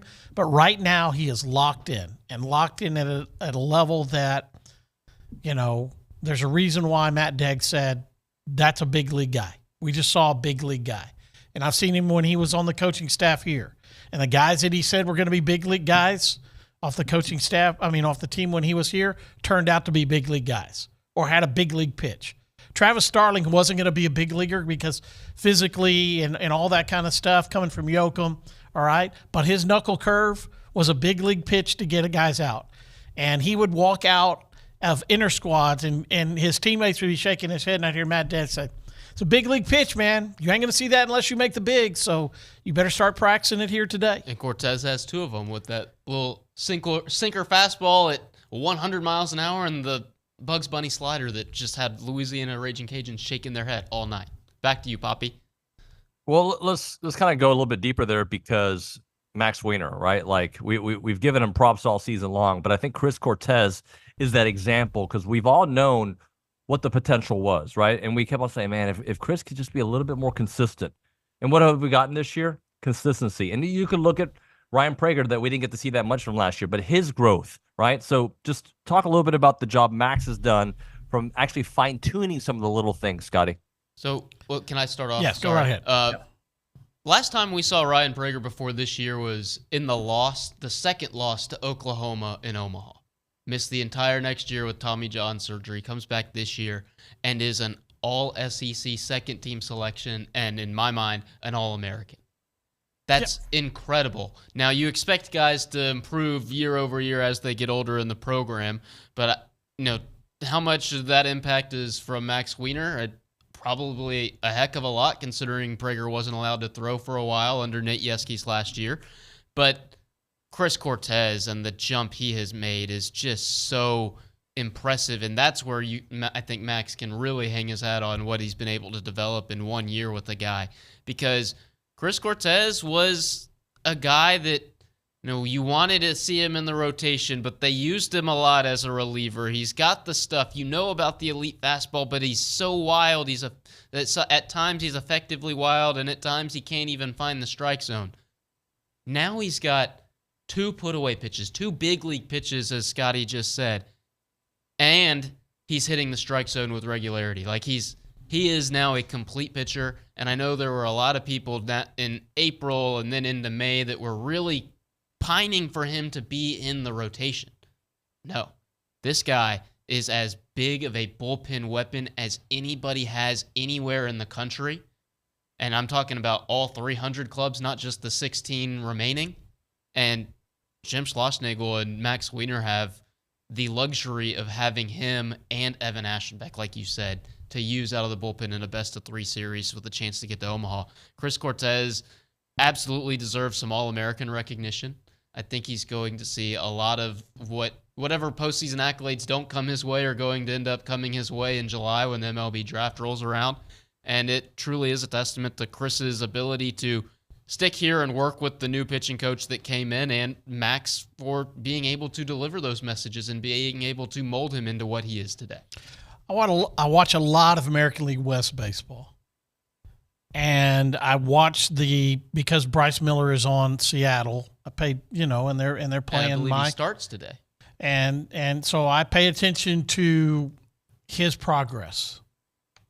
I saw him improve. Okay. When I saw Brian Wu, starting pitcher for Seattle, who had come off of Tommy John, and in a year he went from A-ball to the majors, I was like, who is the coach doing this? And I talked with Max about it, and he said it's just a guy who worked every day, took what we worked on and put it across the lines. And there's a reason why the guy's 3-0 with a 1.07 ERA this year in the majors, to go from A-ball to the majors and then continue that success. That put a pretty high bar for what I thought could happen here. And Max Weiner has met that level, because you have guys that you get to mold. You're not going to tell Verlander or Kershaw anything they haven't experienced, but a pitching instructor for a whole, major league team gets to see different guy after different guy and study video on them and get them to do what they can be the best at. And I think he's done the exact same thing at A&M.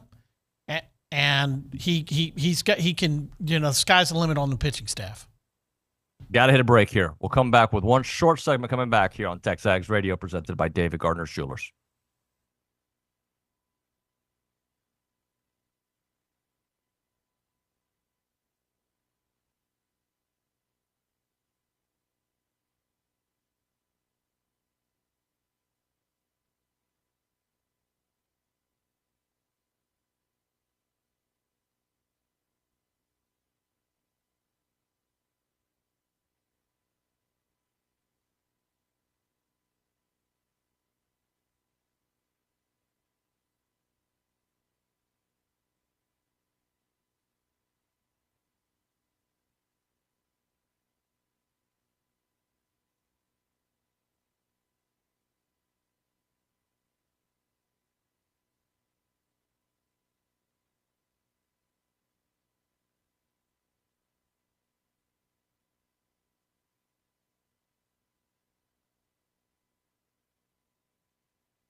All right, welcome back. TexAgs Radio, presented by David Gardner's Jewelers Auto Insurance Studio. 2 minutes left, guys, on the segment. So, Scotty, your keys to the weekend. Throw strikes. That's Oregon is a team that wants to take advantage of free base runners, especially a team that, look at that 247 batting average. I saw low-scoring games when they won it in the Santa Barbara Regional. Throw strikes, keep them off the bases, and have your offense show up like it did, this past weekend, and you can have a bunch of very happy Aggies. But this is going to be tougher than you think. Oregon is going to play good baseball here this weekend.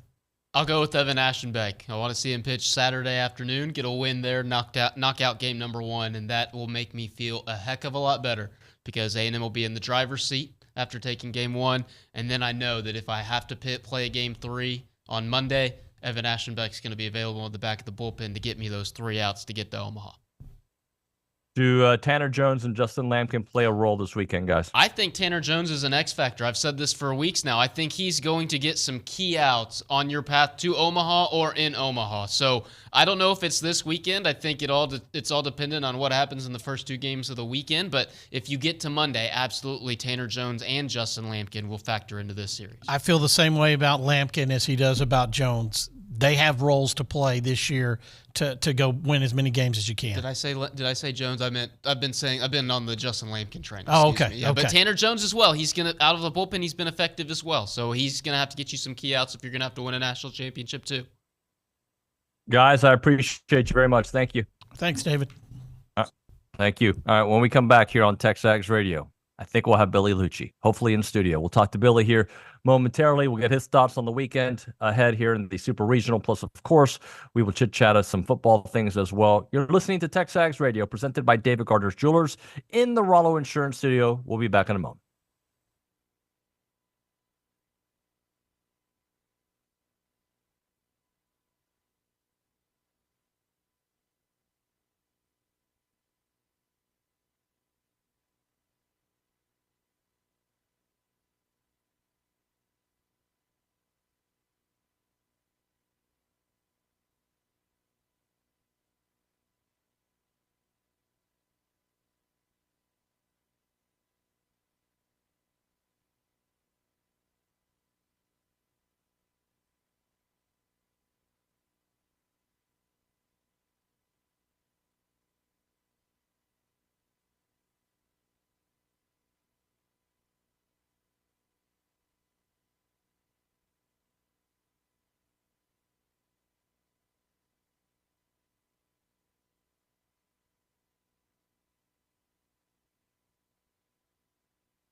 All right, welcome back into TexAgs Radio, presented by David Gardner's Jewelers, Rollo Insurance Studio, Tuscaloosa, Alabama. And I saw some people asking why I'm traveling with the family for a big soccer tournament while there's a huge game going on in College Station. But obviously the game that matters the most is the Super Regional, the series, I should say. Hopefully the Aggies can take care of things in 2 games, but they got to take care of business regardless. So we'll see how that all plays out. I do want to get into 3 things I want to see. Billy Liucci will be joining us here in the next 5 to 10 minutes. So Obi and I usually get into it in the 8 o'clock hour, but it was kind of a packed hour with Bronny joining us and some other things going on in that first hour. So a couple of things I want to see this weekend from a baseball perspective. Nick, you chime in if you want. So I want to see A&M be patient at the plate. See a bunch of pitches from the Oregon side, right? They clearly have some pretty good starting pitching. But what you want to do is leverage that and get to, not leverage that, you want to get to their bullpen, which has an over 7 ERA. So have them throw as many pitches as possible, be very patient at the plate. They walk a lot of batters. A&M is phenomenal getting walked, and obviously, those walks lead to home runs with guys on base. So hopefully we'll see a little bit of that. So that's one of the things I want to see. The second thing I want to see is the big 3, and I'm talking about the top of the lineup there, with Gavin Grohovic, Jay Slavalette, and Braden Montgomery. I want to see all 3 of them go yard in the same game, right? And hopefully we see a lot of home runs, but I'd like to see the big 3 do 3 big things together in the same game, all right? And then here's the last thing that I want to see. I don't want to worry about a Game 3 starter. Just take care of business. Have Ryan Prager go 6 innings, get 9 strikeouts, sounds good. Get a Game 1 win, and then Game 2, Shane Stadeo goes 6-6 like he did there in the regional, and just win. Get 6 innings, 6 strikeouts, win in 2, and move on. That's what I would like to see. Nick, do you have some things you want to see? Yeah, I think I would like to see, guys, when it comes to Game 2, guys deeper in the bullpen, right? Obviously, we hope all we get on tomorrow night or tomorrow morning, I guess, or afternoon, whatever, is Prager and Oschenbeck, right? That's the awesome goal there. You'd love to see that. But guys like, Brad Rudis, Chris Cortez, I wouldn't say he's too deep in the bullpen. He's probably right behind Oschenbeck coming out. But, Brad Rudis, Richard, help me out with some names here. Who's some guys that, Josh Stewart, guys that might come out, like I said, in Game 2 or Game 3, pitching some key innings, Brock Peary. So I love to see those guys step up and post some zeros when they get called upon, or maybe strand some runners on whenever that may be. How about a I know that Coach Schlossnagel and probably that entire coaching staff wouldn't be happy about this, but why not a Travis Chestnut home run? Why not? Because, I know they coach him to keep the ball on the ground and use his speed, but, I mean, we've seen he's got a power stroke, and so hopefully he gets a pitch that he can groove, and hey, that would be fun. Why not? An interesting thing to look out for. Coach Schloss yesterday did tell us on the show that don't expect a lot of stolen bases in this series because they're very good at stopping that. So that'll be an interesting thing to watch, especially with Travis Chestnut. Yeah, absolutely. And one more thing, why not Hayden Schott have a good weekend, right? I mean, why not? Yeah, why not? He struggled a little bit in the Texas game, and he was well aware of that. He came through in the Louisiana game, but why not put a couple games together? Why not put 3 games together if the series goes 3 and be a key contributor? So, I don't know. Those are some things I'm looking out. And Matthew Dawson's in the social center. I don't know if he has anything or if you care what he has to say. So, do I care? People don't normally care what I have to say. So, but here's what I am going to say. If Oschenbeck comes in, I want to see them win that game, if you're going to use him. And Schloss has been great about that all year, and he's come to the studio a couple times and explained some of the situations he's brought him in and why. So I trust him to do that. It's going to be awesome. I would like to see a Travis Chestnut home run. That would be awesome. I want to see a Caden Sorrell Sports Center top 10 play. Not necessarily a home run robbery, but I want to see an absolutely flashing of the leather this weekend. And then I guess the last thing I want to see, I think you mentioned it last week, David. I want to see the big 3 all hit a home run in the same game. I said it literally 2.5 minutes ago, Matthew. Maybe 1 minute ago. Well, that's good because I was thinking the same thing. Probably kind of some of that same wavelength stuff. Probably me taking care of your dogs. Yeah. Some of that kind of transferred over. Matthew's just worried about all the implied probability going into this weekend, right, Matthew? No, I'm not worried about it at all, actually. Oh, okay. So All right. 3 out of the 5 SEC teams have 36. It has 36% chance of 3 of the 5 SEC teams advancing, and I like the Aggies' odds in that scenario. So, what are the chances of all 5 all SEC teams getting in? 11%. 11%. All right, which and is pretty good. 4 teams getting in is what number? 4 is 34%. 3 is 36%. And then everything below 2, I think, is 16, and then 1 is 3%, and then like 0, none of them getting in is like literally like 0.1%. So that would be pretty nuts if that happens. Hopefully that does not happen, of course.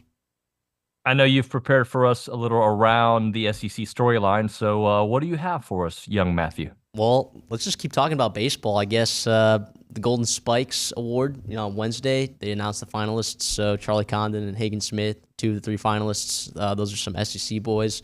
The Dick Hauser Trophy came out with their finalists yesterday. So they have 5 finalists. 3 of them are from the SEC. That would be Jack Caglione, Charlie Condon, and Hagen Smith for those 3.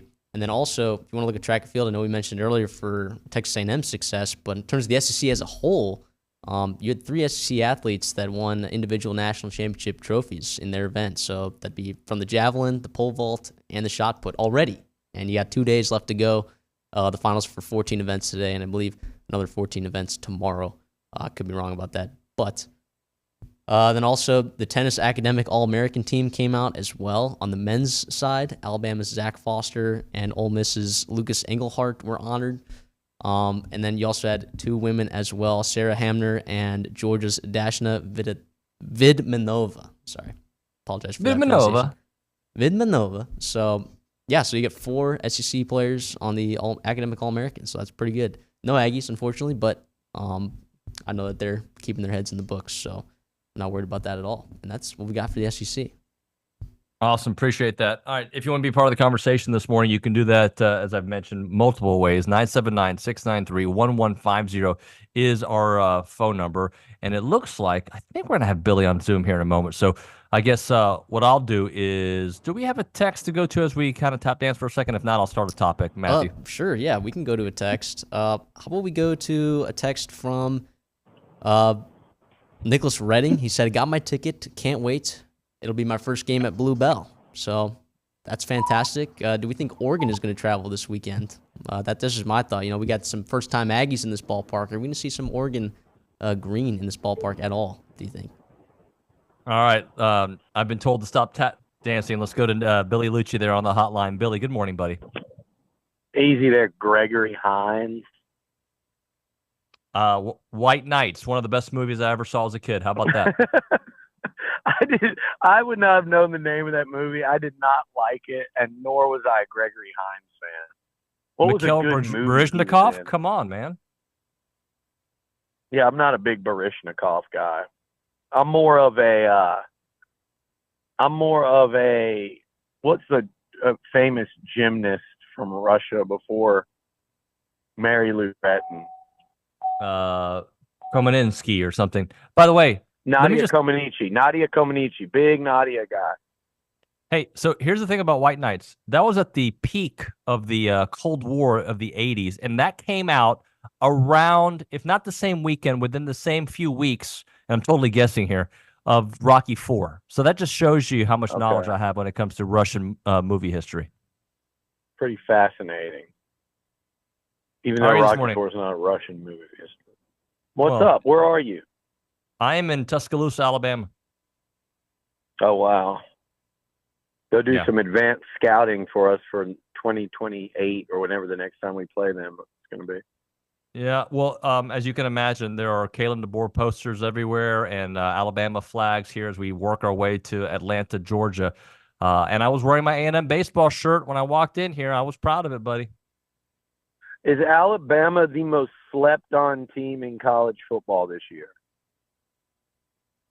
And here's why I'm going to say that. Because they're ranked, like, I've seen them preseason, 4 or 5. So by definition, you go, how can that team? But if you just listen to the fans from Auburn to Austin, I think even here in College Station, but certainly, Athens. Here we go. Athens to Auburn to Austin, all the way across. Everybody thinks Bama's taking this big step back. Athens to Austin to Auburn to Aggieland. We all think there's a step back, right? People in Alabama think you can just tell they're nervous about this massive fall off. This guy took the University of Washington. Oh, they had Penix. Well, he went and got Penix. Okay, and he turned Penix into the best college quarterback probably in the country last year. And they played for the national title at Washington. This guy's like 120-10 as a head coach. He beat Texas's ass twice in a row, 2 years in a row in the postseason. And I know they had to throw to the end zone to win it at the end. They worked Texas over for 56 minutes in that football game. That was a great football team he put on the field last year, and it took him just 2 years to do it. So, man, you give him Jalen Milroe, whose one weakness was, consistency throwing the ball, and he made huge strides. Dude proved he was a winner. He's very difficult to stop in the running. Like, man, it wouldn't shock me to see Bama stay really good. Now, do I think he can sustain it at Saban level? No. That was incredible what he did. But for this year, don't underestimate this guy as a coach. Billy, if Alabama is the most slept on team that could be in the playoffs and do some real damage in there, is Auburn the team that's getting the most love with yet they haven't proven anything? I feel like everybody's really high on this Auburn team because of a great wide receiver room and what Hugh Freeze does. Exactly. I was going to say that if you didn't say that. So a great wide receiver room that hadn't done jack at Auburn, by the way. And I know Coleman looked incredible in their spring. Well, he made one incredible catch in their spring game. I wish A&M would have him. I remember it was about this time a year ago, in full disclosure, when Jimbo kind of swore me to secrecy that the Aggies were getting him, to the point that I didn't even tell Brauninger.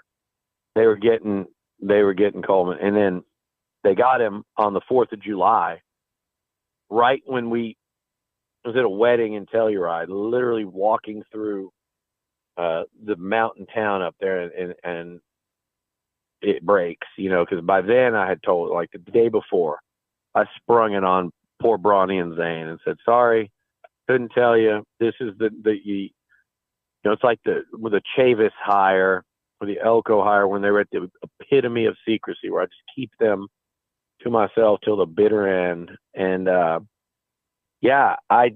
sure as hell wish he was in Maroon White right now.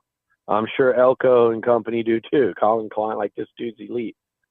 He's a true freshman. I think they are going to be really strong at receiver. I've got, like everyone else, major questions about quarterback. But yeah, man, they're getting a lot of hype. Do I think that's a scary game on the A&M schedule that late in the season? Yep. Absolutely, man. They're going to be good on offense. I believe Hugh Freeze will figure it out. It's what I do agree with people that say it's what he does. How many times has Hugh Freeze fielded a bad offense that doesn't score points? Not many. Ole Miss, Liberty, like, he's going to figure it out. And but I mean, I don't think they're going to be. I think you're talking about probably an 8-4 type of team on the Plains. Billy, if we're using that thinking about Hugh Freeze and Kalen DeBoer, about look what they did at other stops and applying it to their new location, and this will be Hughes' second year. Why? I mean, and I know you have, but applying that same thinking with Coach Elko, what he was able to do in Duke, now with the A&M talent. So, like, let's give us that bump. Well, we've also seen what he's done at A&M defensively with what I believe across the board was less talent. And so we've seen what that looked like, and now I do believe you're giving him more talent than what he generally worked with here. I mean, look, he had it figured out at linebacker when you went from Dodson and Alaka to Dodson and Buddy Johnson, or no, Dodson and Alaka to Alaka and Buddy. he's got, I think he's got one of those in York. Now you'll have to see who that opposite guy is, and I believe they've got him from the Pitt Panthers. And he's got some nice depth there. Scooby Williams is another guy that I think could very well factor in, if not start. So Damian Sanford's a good-looking young linebacker. So they've got pieces, but I think he's working with more on that side of the ball than when he was fielding some of the best defenses in the SEC. And then you saw his defenses at Duke. They flew around. They created turnovers. They were very disruptive. I think you see the same thing here. You can fully expect that. Where I'm more interested is Colin Klein and what he did at Kansas State, particularly the vertical passing game, the use of the tight ends, and especially the run game, the creativity. They were just a difficult offense to stop. And last year it didn't go quite as well for them, and they lost that heartbreaker in Austin, where, by the way, I always say this because the Longhorn fans like to bring out those clips. First down, second down, third down, all should have been walk-in touchdowns. They were a quarterback missed a gaping hole on the keeper, or could have handed it off for a touchdown. Tavondre Sweat made a great play to bat down a pass to a wide-open receiver, and then third down should have been 6 as well. Colin Klein, the year prior, the Kansas State Wildcats won the Big 12. They won the conference. They went and beat who'd they beat in that title game? Was that Baylor? Yeah, I think that's right. I think it was. No, Oak State beat Baylor. Kansas State won the conference title game that year, and I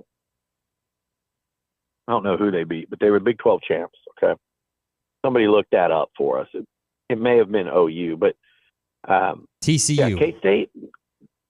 TCU, that's right. It was TCU. It was the year TCU made the playoffs. That's silly of us to not know that. The Wildcats beat Max Duggan, Sonny Dykes, and TCU in a team that played for the national title. And they did it by scoring 38, 45 points, whatever it was. They did it by scoring.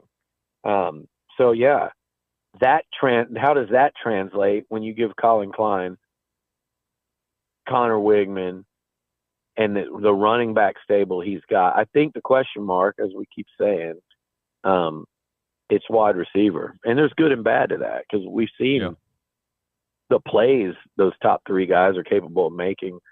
Cyrus Allen's come in and made some noise this spring. I think he looks really good. It wouldn't surprise me at all if he starts. And they've got a freshman receiver here. Like they went and got, the guy out of the portal from Iowa. So there's some options, but in my opinion, that is a very big unknown. But man, if anybody can make it work based on their resume and what you've seen, it's Colin Klein. And I'll say it again. I've said it before. Mike Elko could have hired Denbrock from LSU. He was ready to get out. He wanted the job. Colin Klein got it, because Elko, he said it before at these coaches' nights. He was so impressed with Coach Klein, and he went and met with him in Denver. It was supposed to be a brief meeting, lasted like 3+ hours. That was the guy. That was it. Assuming he could get him, which was not easy pulling him from K-State. So that was a major coup for Mike Elko. If you asked Mike Elko and you said, since you've gotten here, what is one of the bigger developments, if you listen to the top 3 since you've been here, one of them would be hiring Colin Klein. I guarantee you it would. Billy, you know what I love about your commentary there is it's like you read the rundown. At 10:35, I had a segment called "What Does a Colin Klein Offense Look Like at Texas A&M?" And I went through some of my research, looking at all these things that just made me kind of excited for the season. Last year, they were 23rd nationally in offensive yards, 446.1 yards per game, 10th in scoring offense, 37.8 points per game. And one of the things that I've read from several analysts is you don't know what kind of offense he has, because he will base it on his quarterback. He had 2 different types of quarterbacks, Adrian Martinez, obviously a couple of years ago, and then Will Howard, who transferred to Ohio State. Different style of quarterbacks. Then Avery Johnson came in, the true freshman, and was carving people up with his legs.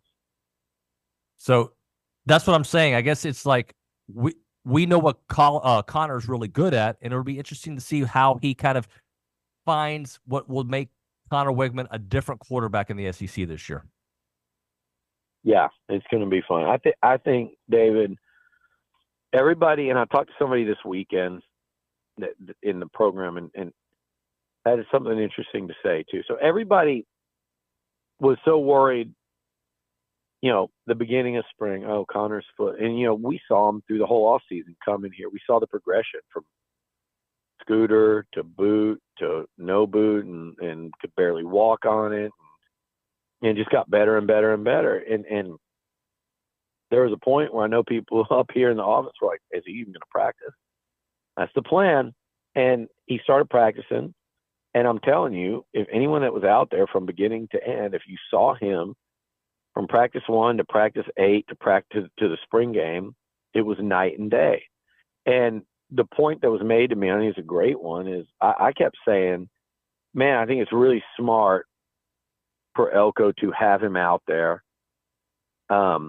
It's different to watch it from the sideline and to sit in meetings and see it on tape than it is to be out there under center or in the shotgun, whatever, executing the offense against a live defense. That's a completely different thing that you can't quantify how much more that means in terms of him easing into this offense and understanding it and picking it up and having a feel for it. And the second part of that was that foot. The reason for what he looked like is you can only simulate so much in rehab.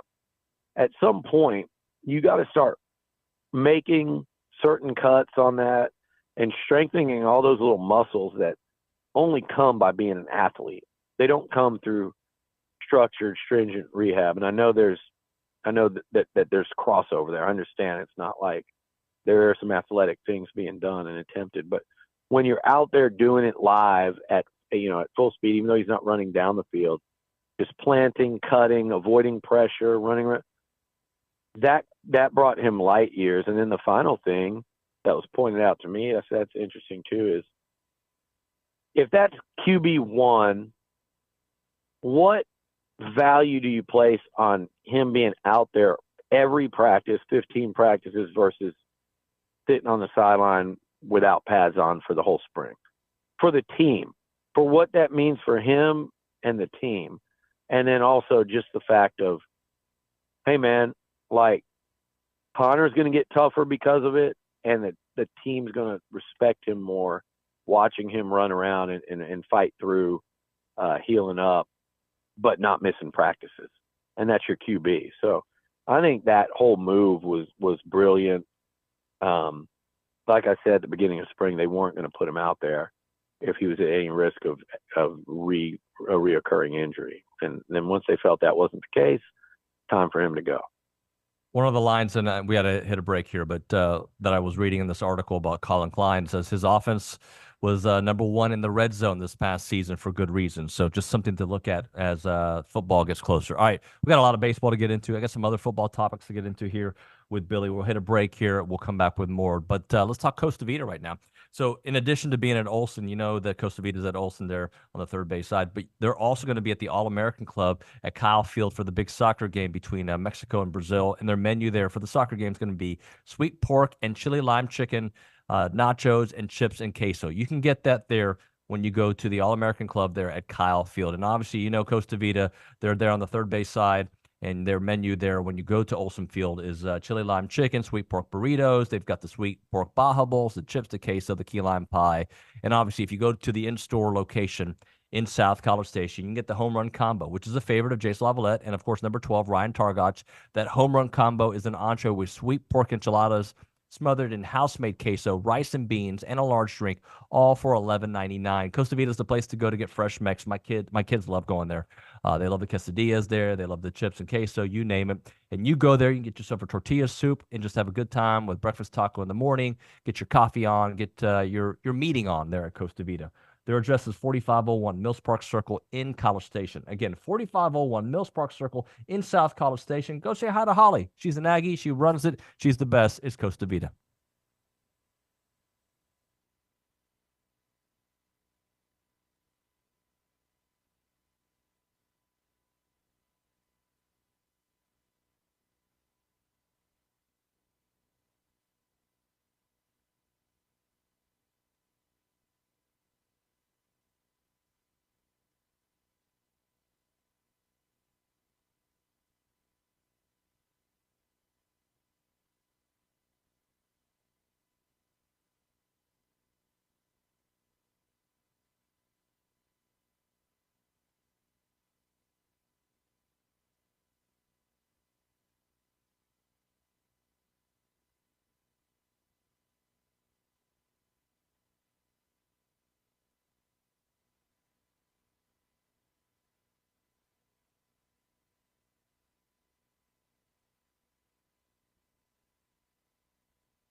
Here you go, David.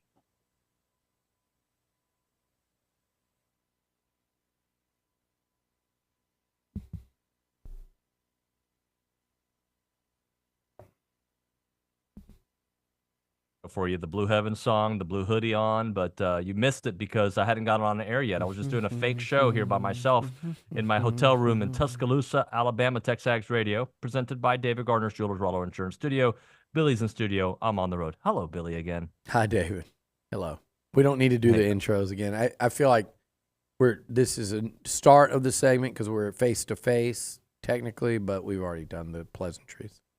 Yeah. Well, so let's get into it. Hey, can we talk a little baseball now? Because there's a big game coming up this week. A big, hopefully just 2 games. I wanted to talk a little bit about Oregon, who apparently, our team over there in the back, Brendan put out the stat for me. Oregon is 13th in the nation in hits per 9 innings with an average of 7.97 hits per game. The Aggies are 10th with an average of 7.88 per game. But one of the things that they're known to do, Billy, is walk a lot of batters. Well, that's fine and dandy until you get to the postseason. And since we're on air, I'll say stuff starts to change. Yep. Teams look different in the postseason. Throw away the number by their name, whether they're a 1 seed, 2 seed, 3 seed, 4 seed.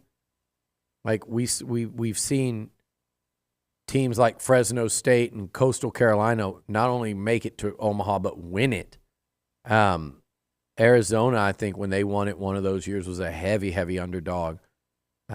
We've seen Stony Brook win knock LSU out of a regional. We saw Wofford almost take out LSU. We saw this weekend High Point almost upset Clemson in the first game. We saw who was it that won the Evansville's going to take on Tennessee. Do I think Tennessee will lose to Evansville? No. I watched Davidson threaten, barring an infield pop-up drop, they might have upset A&M in Game 2 and forced a Game 3 here across the street a few years ago. So Oregon's a real program.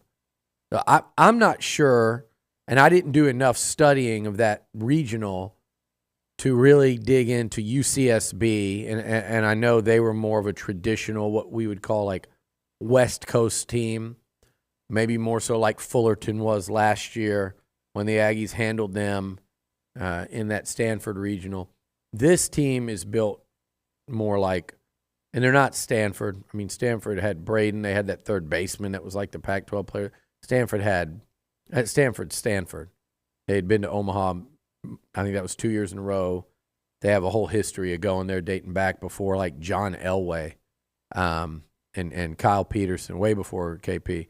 But I said the other day, West Coast teams, Oregon's probably a top 3 in the last however many years. Ever since USC's fallen off. UCLA had a little resurgence, but they're back when we were younger, Arizona State, USC, that's no longer the case. It's Oregon State, it's Oregon, and then obviously Stanford. So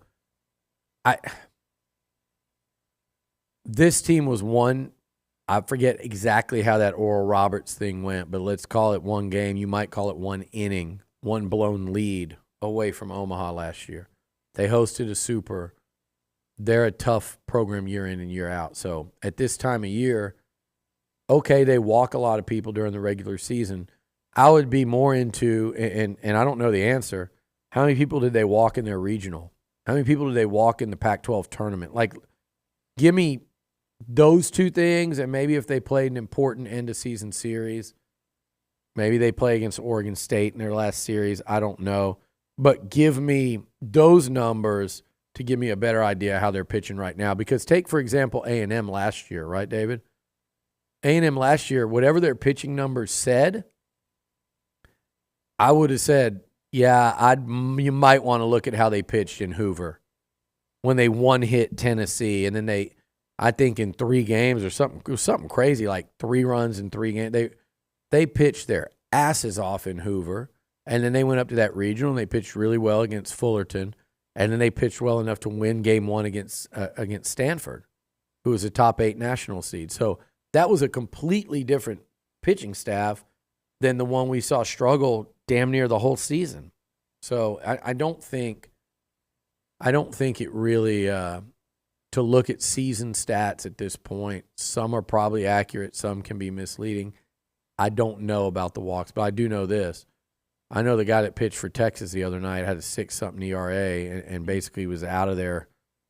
I think he was generally out of their regular rotation for like what people thought would be your weekend starters because he couldn't command the strike zone and because of walks. It certainly wasn't because of his stuff. And then he comes out here, and A&M generally is taking the first pitch, and he's just sending it right down the chute on the first pitch every time.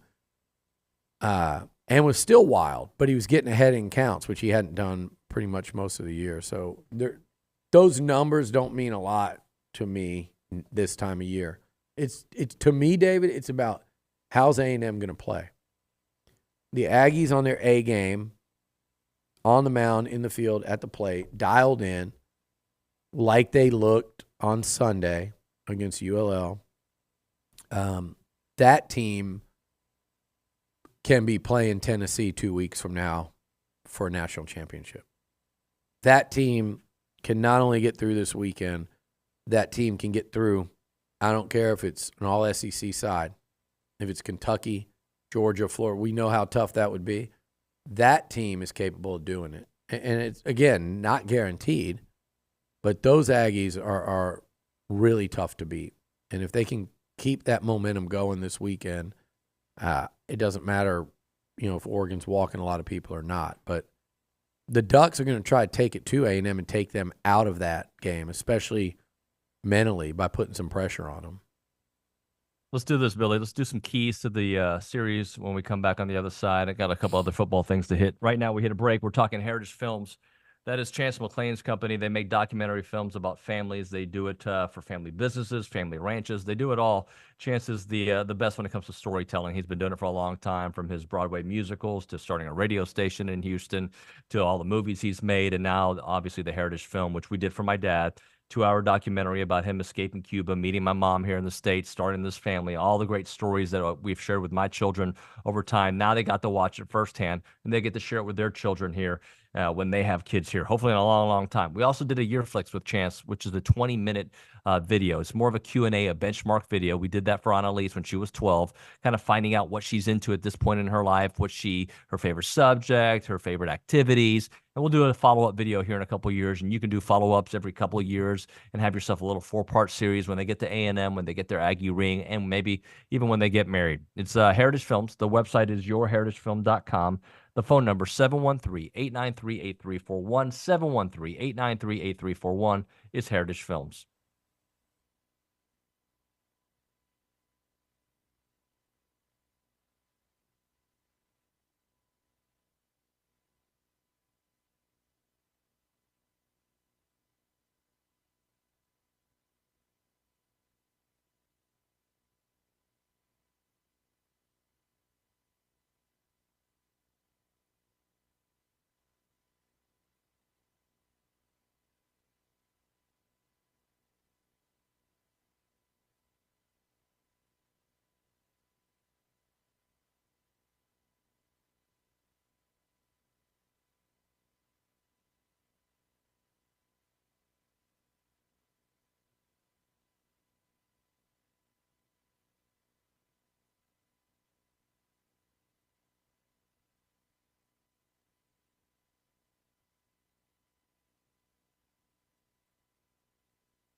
All right, we're back here on TexAgs Radio, presented by David Gardner's Jewelers, Rollo Insurance Studio. Billy, we got a great staff that work in the back, and they did some number crunching for us. So in the Pac-12 tournament, it looks like Oregon had 5 walks in those 2 games. In the regional, 3 games, they had 8 walks. So that's just to kind of color what we were talking about in the last segment. Say that again. Pac-12 tournament, Oregon issued 5 walks in the 2 games. In the regional, they issued 8 walks in 3 games. And if you want an A&M perspective, they had 6 walks in those 2 games. And am I reading this correctly, Nick? 23 walks in the regional? Yeah, they walked 9 and 8 respectively. 9 in the Texas game, 8 in the Louisiana game. All right. There you go. You pulled a Nuño there. There you go. I mean, good stats. Yeah. Hey, I know you love stats, Billy. That's one of your favorite things to talk about. All right, what are your keys for this one? Stats. I think the stats of I think the keys are I think the first key would be staying on schedule. You know, a strong outing from Prager, the ability to go into Sunday and perhaps Monday with Cortez and Aschenbeck still in your arsenal. And Slosh will try to win tonight no matter what if given the chance. So if that means using one of them, if that means using both of them, he's trying to go up 1-0. That puts in a tremendous amount of pressure on Oregon. I think you also have the benefit with this lineup of being like, the more baseball we play, the more this team should hit. I've pointed out many times like these Sunday eruptions from this offense. I've pointed out what they did Sunday with 5 home runs against Louisiana as ULL. Like, look, they had to use their best starter. They had to use their tricky lefty that could have given A&M problems. They had to use their ace stud reliever. Come Sunday night, they got rocked. They hung in for a few innings.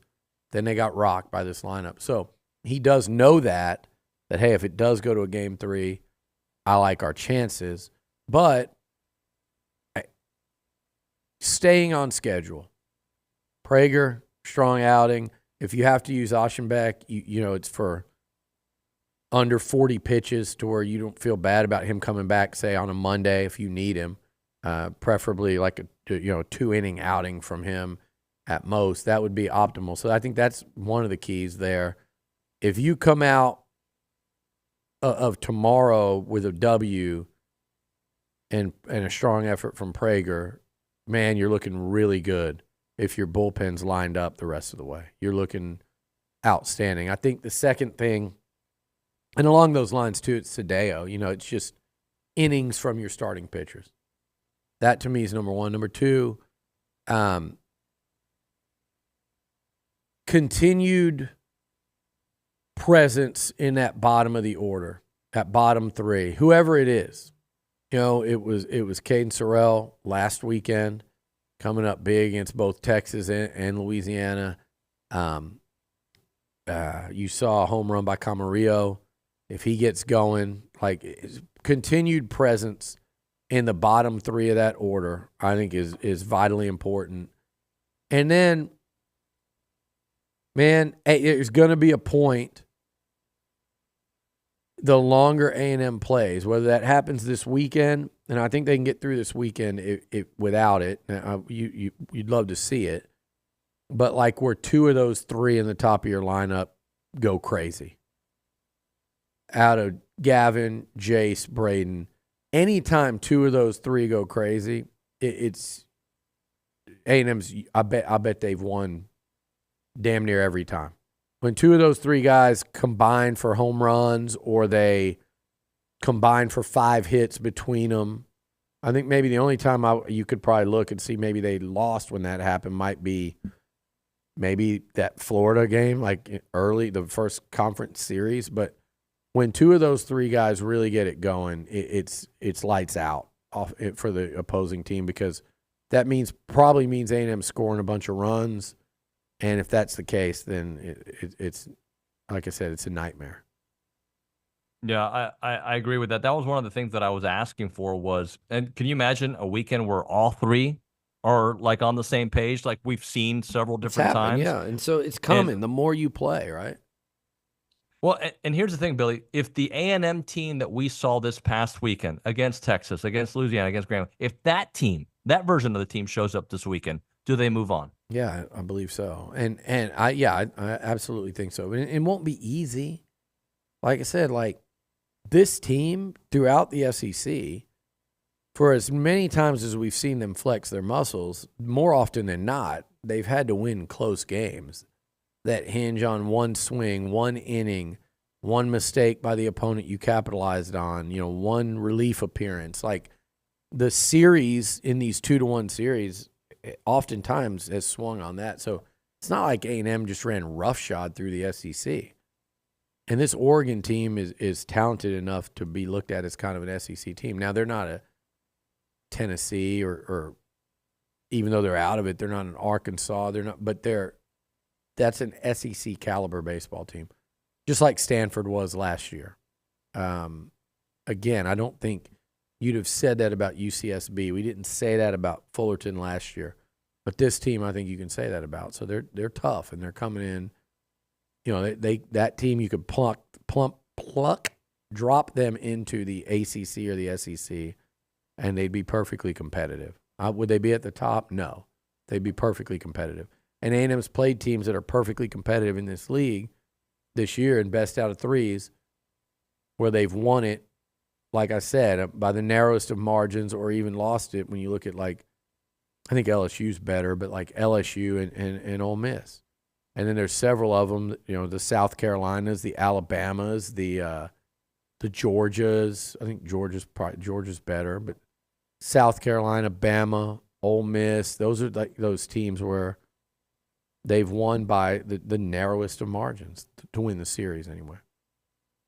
All right, let's hit a break here. We'll come back with one final segment here on TexAgs Radio. 979-693-1150 is our text line. You can get a question into Billy before we got to go. I've got one other SEC baseball question for you, and then we'll try to close out with some football. It's TexAgs Radio, presented by David Gardner's Jewelers.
All right, everybody. It's now time to end the day with Double Dave's. Caller number 12, 979-693-1150. We're going to hook you up with your choice of a dozen pepperoni rolls or a large one-topping pizza from Double Dave's, who have been serving Aggieland since 1984 with your favorite pizza and, of course, those world-famous pepperoni rolls. Reliable in-house delivery, bringing piping hot goodness straight to your door. Just click on Dave's.com. Favorites are on their way. Billy Liucci is in studio at the Rollo Insurance Studio. I'm on location here in Tuscaloosa, Alabama. Billy, there are what location 5 SEC teams. Are you at? Sorry? You're on location. What's happening at said location? I am doing a show from here because I'm doing intel. I'm covering Alabama behind the scenes. That's what I'm doing. Perfect. Okay. Yeah. Hey, 5 SEC teams are left, and I want to kind of go through it. Who you think gets to Omaha? You've got Tennessee, Kentucky, Florida, Georgia, and, of course, Texas A&M. And if you need a reminder on who they're facing, I can do that for you as well. Tennessee versus Evansville. In order, I would say my confidence level is Tennessee 1, A&M 2. I think I'm gonna this one. Okay, I'm gonna say Kentucky 3. I think Kentucky, we've been underselling them all year because they're not a baseball blue blood. They've never been to Omaha. I think they go this time for the first time. Oregon State, they probably have.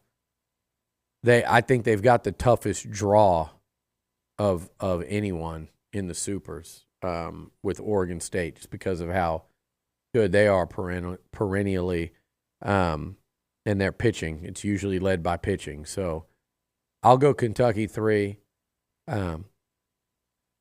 4, I'm actually going 4, I'll go Georgia. I'm going to go Florida.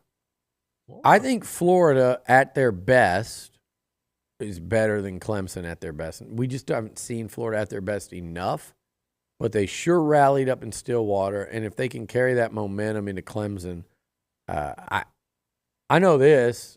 I know that's A&M's first round game if they can get there. The Aggies get there.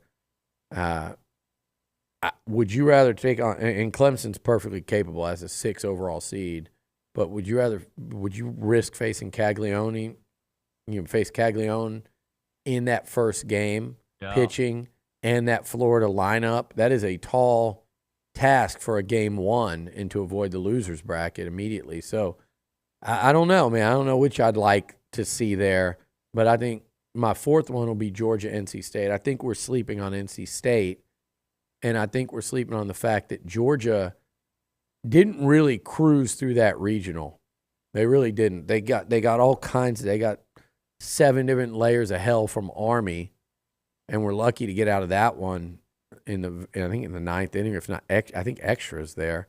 And then didn't have it easy against Georgia Tech in the finale. Like that wasn't an easy path for UGA, and I think they're ripe for the upset.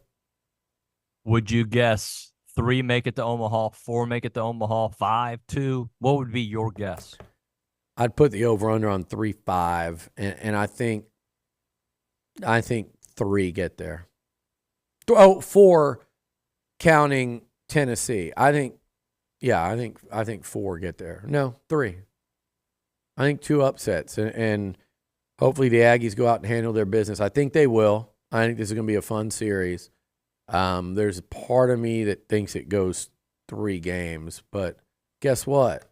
A&M hadn't lost at home in the postseason under Slosh, so they're in a good spot. Like you said last week, you played all year to earn this home field advantage, and it is definitely an advantage. And I think the Ducks and the entire college baseball world is going to realize that this weekend.